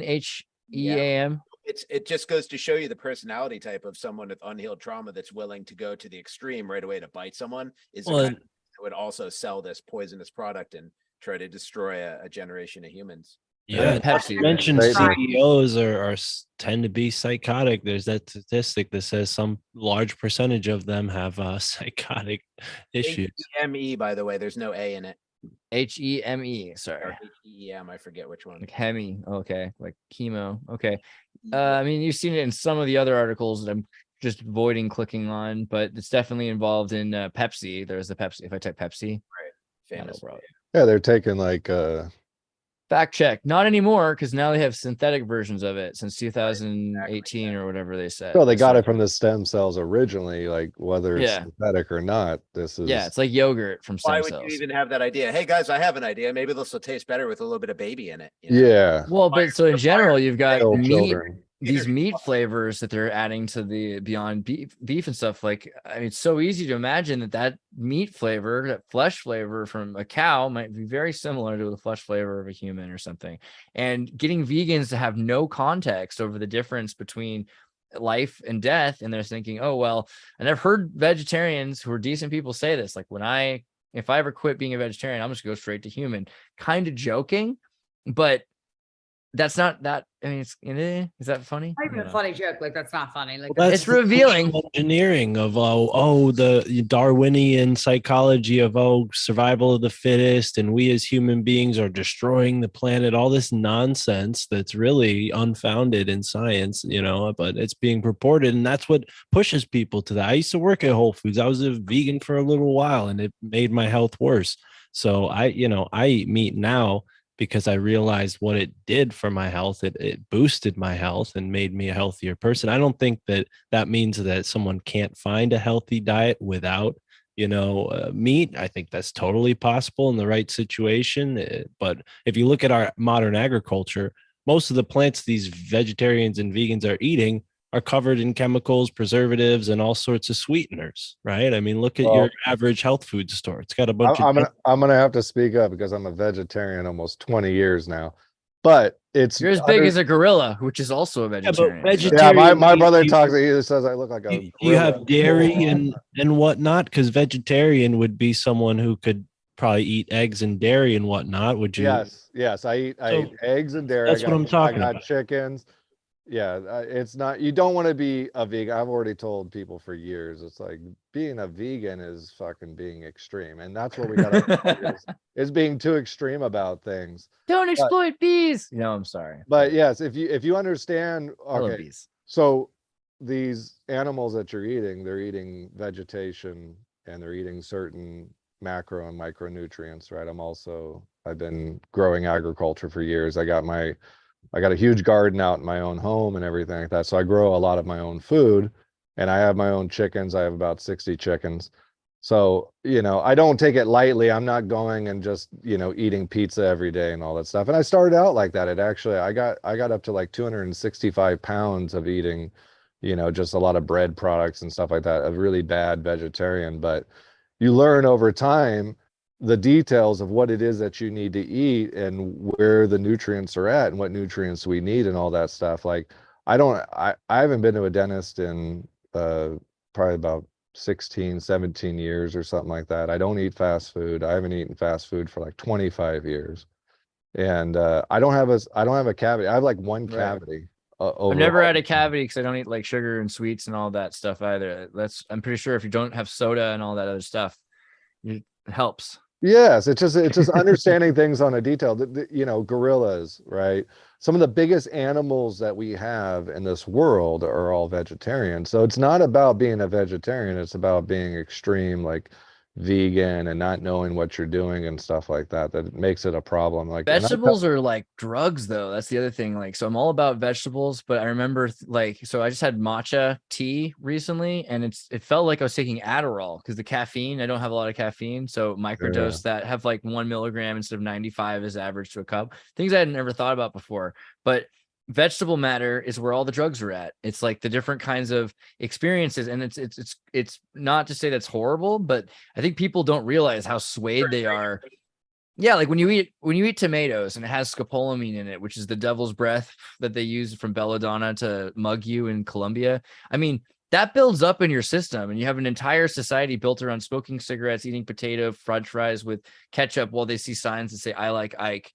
And they just believe it, right? Lots of marinara, right? Yeah, I mean, so it feels like we're kind of controlled by foods already and by drugs that were in the foods, and now that's just going to get weirder because now you've got cannibals from Beyond Burgers or whatever. Yeah, you eat a lot of. If you find out about the details of mushrooms, there's a mushroom for every single medicinal thing that you would ever need. You can get all the protein. The most protein you can ever get is a mung bean. Really? like yeah, people always ask like, oh, do you get enough protein and stuff? I'm like, do you look at me? Like, I'm not a small guy. Like, I get plenty of protein. Like, it's not a difficulty to get protein. There's protein in almost everything, and it just depends on what you eat and how much of it that you eat, where you're gonna get the right amount of protein. Rice and beans, a complete protein, hemp seed, a complete protein. Yeah. Yeah, we overdose in protein, and then there's things that, the amino acids that you need, right? Yeah.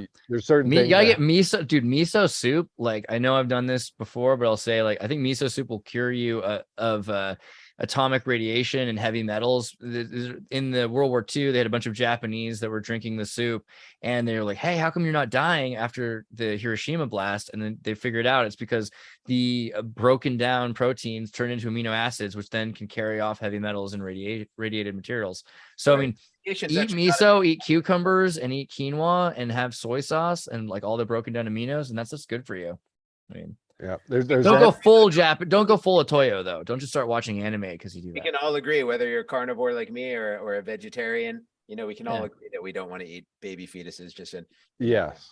I mean, we can, but you know what? And you know what? For the elite, don't worry. The elite will have something to eat too, because as Mashable India has shown us, China is using cloning technology to create the world's first wild Arctic wolf maya, right? And so they're trying to bring back duplicates of these, lost exotic Arctic endangered species, and so also genetic variations and things like that.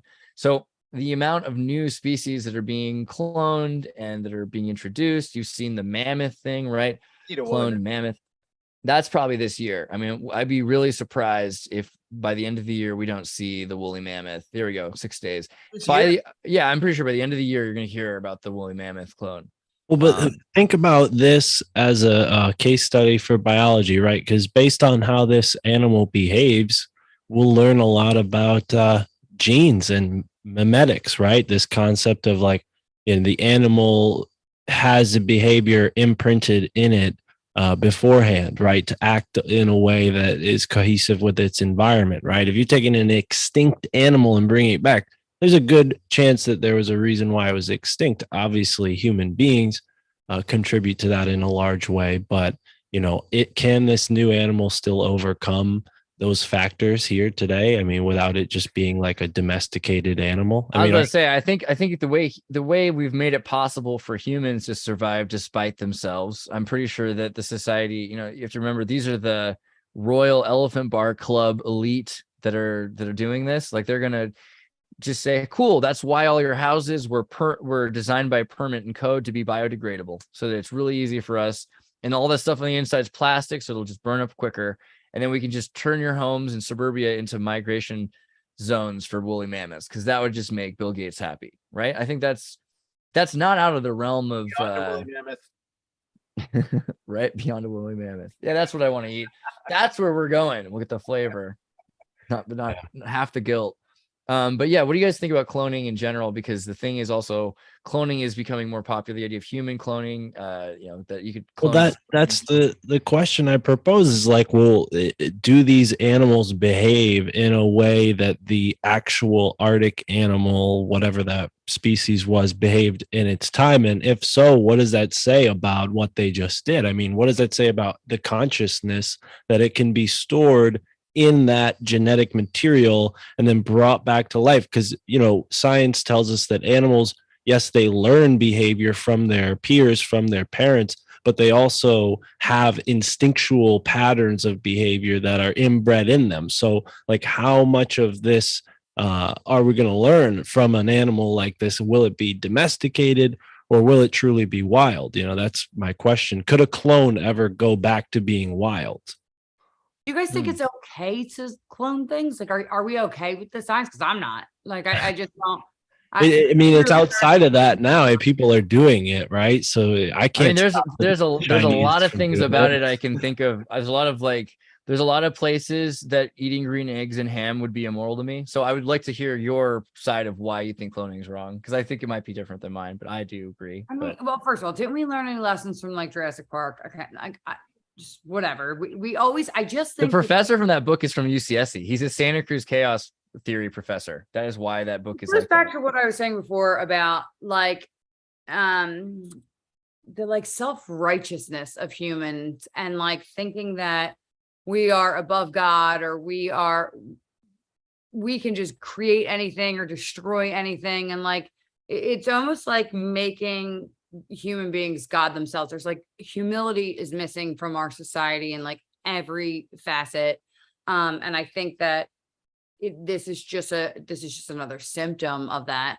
But this is something that has the ability to destroy our race too. Like we just don't want to quit. We keep like, it's like you give them an inch, you take them out. We are taking it extra. We're just pushing the envelope all the time with no humility, no remorse, no recourse, no thought about externalities, no anything. We just think that, oh, we'll fix that too. So we'll bring this animal back. And then if it behaves a certain way, then we'll do that to fix it. And then we'll block the sun. And then we'll do this too. And we'll do like, where is the limit? Like, where's the limit? Why can't we just be or content, not happy? Why can't we just be content with furthering our own racing, being good people and like doing the right thing over again? Why do we always have to bring it to the next level? I think we all would agree with that, but I mean, it's outside of our control at this point, right? A nation outside is doing it. We don't have consent over that. So yeah, I agree. As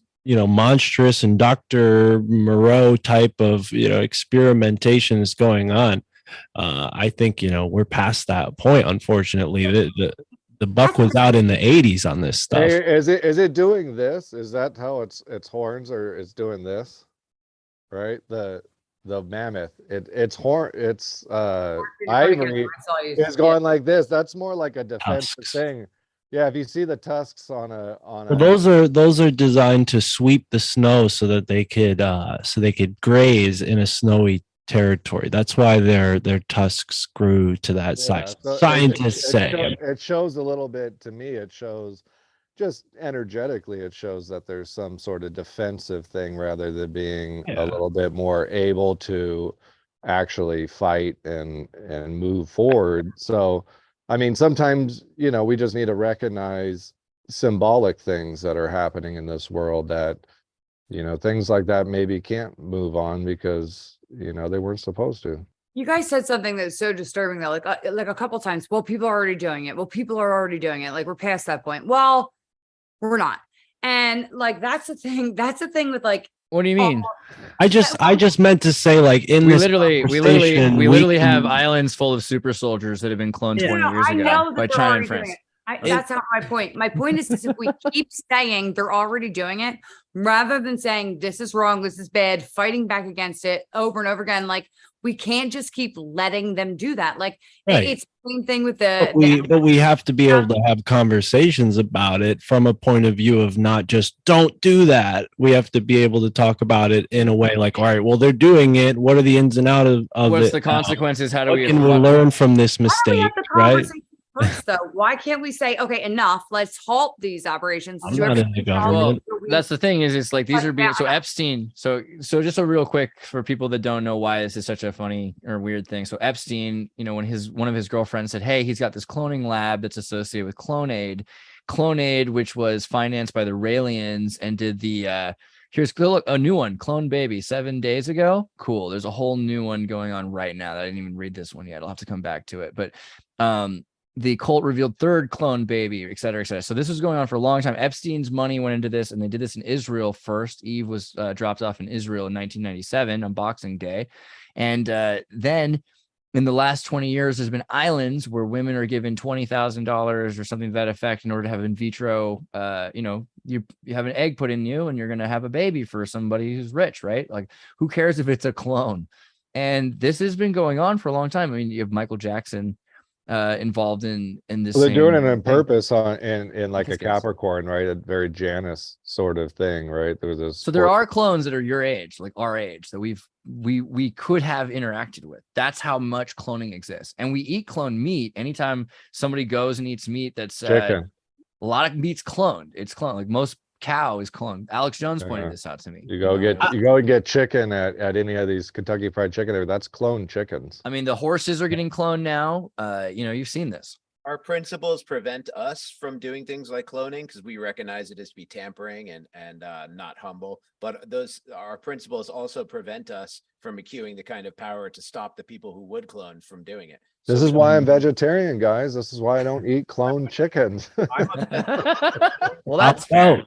Your dollar is powerful when you opt out. I mean, you're absolutely right. I mean, Burger King tried to do the whole Beyond Meat thing. That didn't last very long. Nobody wants to eat that crap. And I think it's disgusting too, Lisa. I didn't mean to, become Right, I know. antagonistic, I'm but just so tired. I feel how like do we generate power as people with principles? We see how having no principles makes it extremely easy to generate power and get way ahead of the game. Right. How do people with principles generate power is an idea that nobody ever looks into. Is it like, do we need thousands of us sitting in meditation or something? Because like all we tend to do is be reactionary and complain about what the powerful. I agree with both of you. I think Lisa's right, but also we have to say it a certain way because it's no longer let's just prevent it. It's now that we need to stop it from while it's happening. And so much of saying let's prevent it falls into the trap of being used and exploited by sci-fi movie propaganda in order to make you think it's so far off in the future, you're not going to worry about this for a long time. Whereas it's like, it's just as imminent, it's just as pressing, it's just as pervasive as trans in schools or anything else that we're talking about. But it's like not as... It's principled people that never stick up and never say anything. For example, my husband signed my daughter up for Girl Scouts. I'm like, absolutely not. No, right? He doesn't understand why. He doesn't pay attention to the media or anything like that. I'm like, no, she's not going. And then I look up the teacher, right? And it says her religion is sociology. She's Democrat socialist. like absolutely not. I want that t-shirt. My kid's not going. My religion right? is sociology and I'm a Democrat. That'd be adorable. That's really what she said, right? So I'm like, no, my kid's not going. I write a letter, like I write an email back and say, I'm sorry, but we discuss this now as a family and you're like the Girl Scouts don't align with our values. She's not going, right? So this nice, good Christian man that is super biblical. He is an Asian man and he goes to church every Sunday. His kids are regimented. They subscribe more to like real how you're supposed to be as a Christian more than I would ever, right? Like these are my principles. These are things, but like, I find it more difficult to live that way. I know that like I'm a failed, like we've been a bit Americanized. I hear you, but I'm trying, right? Yeah. But this is a guy, and I say these things to him. I point them out to him. They go to the same school. They have the same type of values. And he goes, well, it's a good mix of people. Maybe you should just hear them out. This troop may not be like that. And like, when is it going to be enough for you? When is it going to be enough for you to just write a simple email and say, no, I'm not having my kids go to the Girl Scout. Like, are we really going to go like eventually meet our maker and say, you know what? My kids really want to have a good time at Girl Scouts. So like I helped contribute to support things that were totally against everything that you said for us not to believe in. When is it going to be the good people taking the small step to stick up and do the right thing? Not the easy thing, the hard thing, and stop these things at their embryonic stage. It's like, a slippery slope. When is it going to happen? Well, so what I'm seeing is that right now there's very few people that are talking about how their kids are eating cloned meat and trying to stop that from happening. And I can only imagine it'll become even more like that when kids are dating clones. You know what I mean? It's not going to be as pervasive culturally. It'll be looked at as a weird, what's beyond conservative Luddite crowd, that they're Luddites. Like he was a guy. Oh, okay. Yeah, like people, like I use it. People are like, what are you talking about? Like you never read the book, but whatever, not the point. But it's one of my like favorite words. But yeah, he could be anti progress, to not just conservative, like just I don't have what I have anymore, but I'm anti progress, right? And that's the way it's looked at for so many people. Like, why you don't have anything to what's your alternative to clones? Either they live or they don't, or something like that. So I think it's going to be hard because they're going to be, especially when you start to interact with more and more people that are cloned, like that will make it more difficult. Because if people have souls, or they at least interact like they do, I mean, who's to say? But if people have personalities and everything, it makes it more difficult. We already have that problem with everything else when we humanize.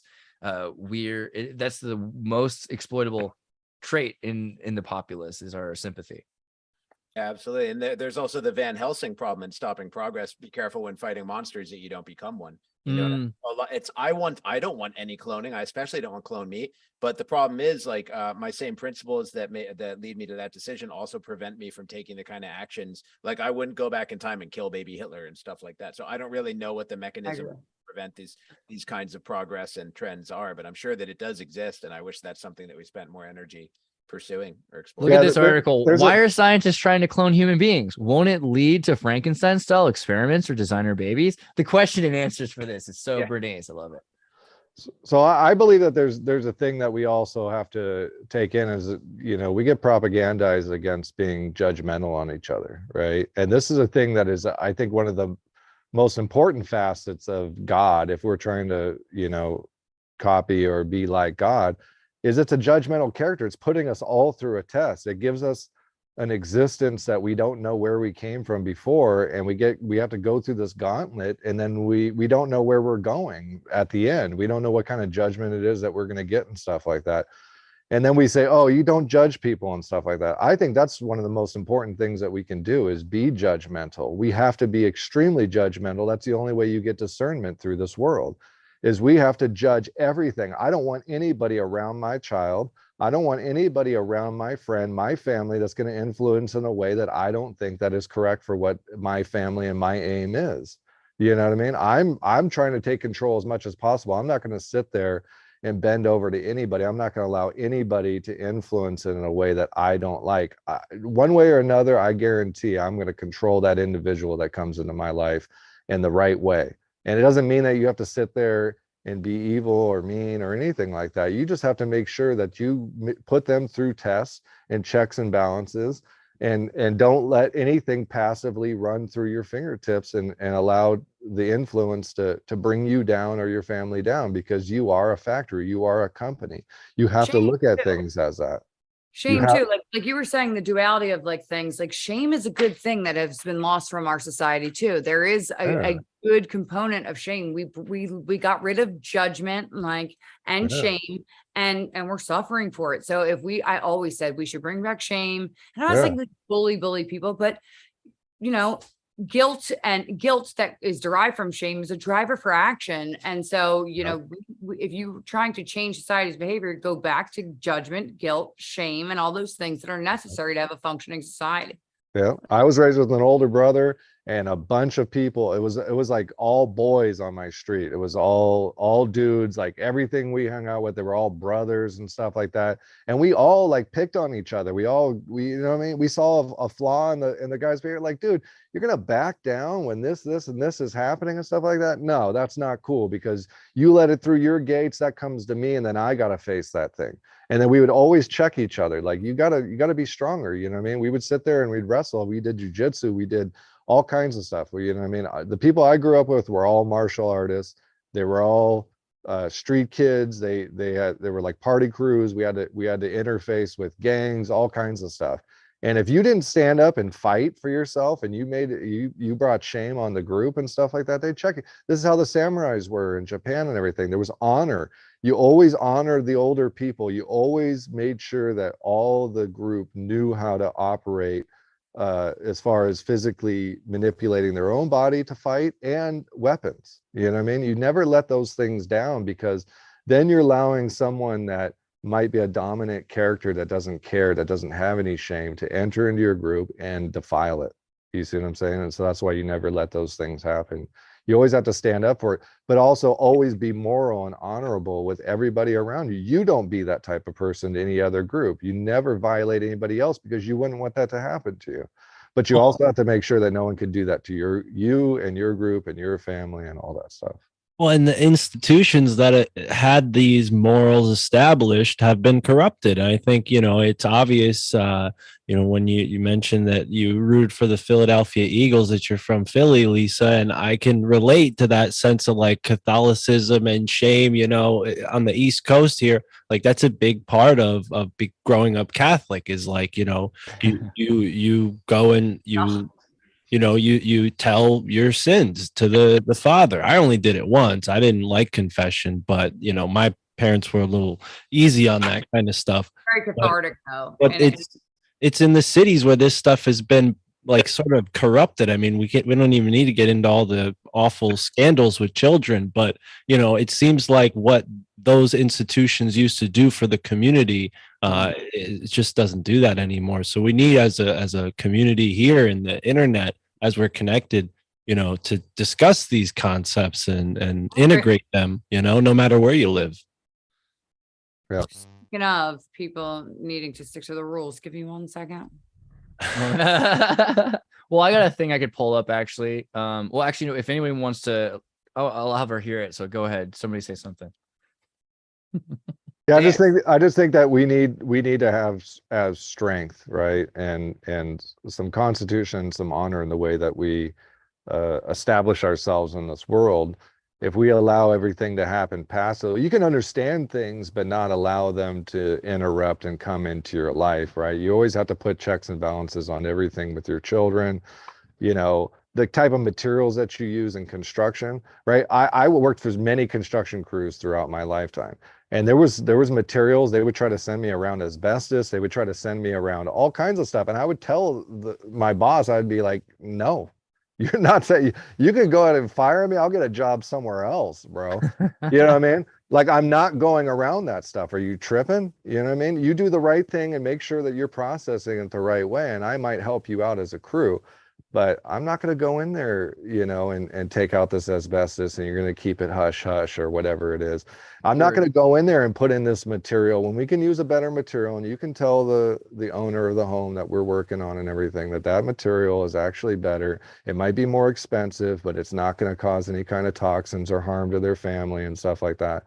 You just have to stand up and do that. And there's a lot of guys that I've worked with that are just like, yeah, I've worked around this stuff, whatever. And, you know, I'm not dead yet or any of this. And I'm just going to do it. You know what I mean? And I'm just going to keep quiet. And I'd stand up to, I'd say, no, bro. Like, you know what I mean? I'm going to make a fuss. I don't care what you say. You're not going to hush me up for making sure that my health is, I want to last as long as I can to make sure that my children have a father that's going to be there and be healthy and not have to deal with getting cancer and stuff like that. So we have to make sure to always speak up where we know it's right. You know what I mean? You'll feel it in your heart. You guys will recognize it. You know what I mean? We always have to do that right thing. And I know everything is a balance and everything is, you know, there's a lot that comes along with what each decision that we take. If you have no other opportunities and you have to face doing that, then, you know, there's going to be people that have to do that. And that's unfortunate. You know what I mean? I agree with you that we want to take the reins. We want to control the way things are heading, you know, and there are ways to do that. Some of them are rooted in traditional behaviors that are objectively work and keep societies integral and protected. And then there's also unexplored technologies such as like mass meditation and intention and stuff like that, you know, that we should be willing to experiment with. If we all have aligned principles, what are things that we can do together to amass our power besides things that are, you know, traditional and time tested? There must be new things we can. I don't want to be afraid of progress, and a lot of this is based on my interactions with Andreas. I used to be like way more, you know, it's just, I see that Andreas is able to focus a lot of power just by being more open-minded and more open to new concepts and progressive concepts and stuff like that. So yeah. I want to see what we can do that's progressive, that aligns with my principles, that is like untested technologies, so that we can get our hands on the reins as well and have some equity and stake in the outcome. Word. Yeah. Also, strategy. You said something there that I was thinking about, building like the future. I think like in terms of like the way that the future is going to be built, you know, we have to be participant of it. And also the idea of mass meditation. I think that that's interesting too. I'd like to, maybe at some point we should look into doing a deep dive on mass meditation and people that have done that. Cause I've met some people that have gone around and do that. They're part of these groups. And I've always thought it sounded kind of interesting, but I never really looked into it very much. Obviously, I think it could be very manipulative. You could see it being used for the wrong reason. But also it could be used, very positively if it's, you know, because of the fact that you could use it for evil.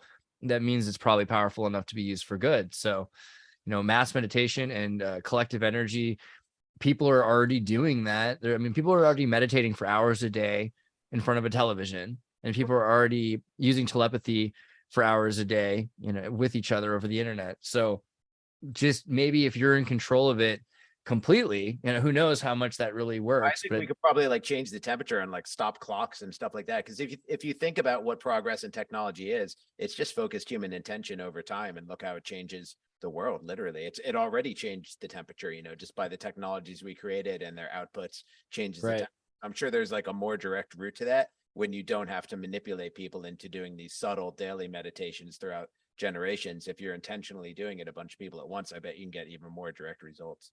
I The bet there's reality. like technologies and like interfaces of like a reality interface that we have capacity to access. Yeah. Right. And It's the reality we're very intelligent people. The viewers and our panel, right, and all the people that Xirtus interacts with are very intelligent people. So we're not the ones that are very easily conned and fooled into doing things. And that's very important that, we stay that way. We're rebellious in the right way. We're skeptic in the right way, but we're also open to looking at all these things. And that's why we're going back and forth. Sometimes we play a little bit of devil's advocate and stuff like that. And we realize that, hey, some of these things we're just going to have to accept as just a part of this existence. And we're not powerful individually enough to be able to stop what it is that they're doing. And these people are very intelligent that are involved in all these operations that are creating these things, right? But maybe this is where we get together and we start talking it over with each other, where we come up with strategic maneuvers to make sure that humanity is protected from the negative side of what it is that they're doing. You know what I mean? And that's where we come in and we just say, hey, we accept this is happening and they're pushing this forward, but what is it that we can do? We can speak about, and how do we understand it, and how do we work together within all the networks that we have to make sure that they're not gonna snuff us out. They might take out some of the weaker, but they're not going to take out the intelligent. They're not going to take us and our families out with what they're doing. It's been demonstrated to my satisfaction that just having principles and morals, and even inculcating the majority of the world with Abrahamic religions, doesn't prevent horrible, evil outcomes, degradation from happening. I mean, we're watching that happen right now. We've got like 4 or 5 billion people that are believe in the Creator and worship one of the Abrahamic religions, and it doesn't stop any of the bad things from happening. So we got to stay within our morals and our principles, and get away from whatever's like blockages there are. Like there's like a lot of just like suggestions that we take, like things like we can't do, like we can't engage in technology and form our own kind of progress, and we have to be like just stagnant, is not going to stop the march of time. But I like that we all have different kind of approaches and backgrounds, but we, if we all want, kind of to align towards similar morals and principles, and there's probably a lot of stuff we can do. We can work together for sure. There's one last tidbit. I know we've gotten over the 2-hour mark, but I thought this was kind of interesting. So Ramoses, son of Ra, Ramses II era tomb found in distant Israeli beach cave. Okay. This is interesting. If you don't watch all my videos all the time, you might not have remembered that everything comes back to Akhenaten. Akhenaten was at the exact same time as Moses is supposed to have been around, right here, 1390 to 1271, right? And the idea, of course, of Moses being raised in Egypt by the Pharaoh, raised as a Pharaoh, that he is Akhenaten, that Moses was Akhenaten, and that Josephus even said this. And there's a book that Freud put out about this even. But just yesterday or the day before, September 19th, they found this 19th dynasty tomb, and 3,300 years old, supposedly. And it's up to the Israeli side of the coast. And it's supposed to be the Pharaoh that was so upset at his brother Akhenaten, or perhaps the Pharaoh mentioned in the Bible who fought against Moses. So it's interesting, all this coming out right now, and its connection with that idea of like Abraham, Brahma, the Moses, Moshe, the religion supposed to be saving the world, or whatever this unified, belief is. But yeah, I don't know. That's all. The funerals, caves, pottery vessels came from a variety of shapes and sizes. Notably, pottery vessels were found from multiple locations, including Cyprus and Tyre, which is in Phoenicia. So Tar, right? So I don't know. I thought that was an interesting one. What do you guys got? Any thoughts on Egypt? or Moses. Not have any mummy curses or release any djinns or anything like that. Usually, right? I think that's part of the plan. We talked about the Muhammad was it Joseph's mummy in Niagara Falls. Niagara Falls Museum has Joseph's mummy, which is pretty random, I would think, of all places. Wow. Joseph, the father of Jesus, or Joseph Technicolor Dreamcoat Joseph. okay. Grand Egypt Joseph. grand uncle of Moses. Right. Egypt Moses, right. Crazy. Well, guys, I want to say thank you for making the time to be on the show and surviving. That's amazing. Let me pull up some of your links here. If you want to follow Giant, you can go to Twitter and click on the you just type in Giant and you can get him there, follow him there. And also Lisa, you can get, let me go to your actual page there. Hold on. Lisa Elizabeth, you can follow her here, and you can also get her link tree. Oh, those episodes are rough, guys. They're rough. There's some good stuff there though, and you can follow her on YouTube as well. I suppose you should do it. But No, also, I'm not there's on YouTube. No, you do. oh, you don't? No, No. I don't do my own YouTube. I do behind the scenes stuff, and then people ask me to come on stuff like this, and then I do, and that's kind of what that is. But it's not Oh, like it's- I'm not interested in like being an influencer or having a channel or any of that stuff. I just talk when people ask me to talk. That's brilliant. You're on tour. I like it. Well, Mm. and then my family thinks I'm crazy. You can get Mark's stuff right here, and you can check out his newest podcast, Rachel Wolf, Magnetism, Co-Creating Change, The Rumor of Time. Yeah, and we're on YouTube too. We just did a live stream last night. Check that out. Also, a new episode of Esoteric America. We looked into the hidden history of Madison, Wisconsin. But yeah, I'm going to be uploading all my new audio episodes to YouTube with visual graphics. It's not just like a Sweet. boring gray screen. YouTube censors me and puts like this really boring gray screen purposefully. I think they're trying to get people uninterested in listening to my content on YouTube. That's fine. Go listen on a podcast app. But Right. anyways, thanks for having me. I always love being here every Wednesday. Yeah, man. And I think Sam's going to come too. I just talked to him the other day, so we should talk about that and figure out a day that he's Oh able. yeah, he'll be on the show next week. He says he's down. I don't know about next week, but let's talk to him. He said he's All down. right. All Just right. find a day. Venice Beach Dub Club. Seth's link tree is right here. Linktree.vbdc, and you can get to his Spotify, his Click on my iTunes. YouTube there. There we Yep. go. On the, So- on the YouTube icon. Get your Spotify, get your iTunes. That's going to load for a second, and that would have been great. And you can get there, and then get to the YouTube and Sure. subscribe to the YouTube here. We're getting you up to 1,000, and you can get your promotion. So subscribe All there. I do is put music videos on it because if I said anything I wanted to say on YouTube, I'd be censored. I say the things I want to say on Instagram where they just shadow ban me but don't outright remove me. So anyway, check out my link tree, check out the music videos. My music's on all the platforms. Appreciate the support. And Pretty sweet.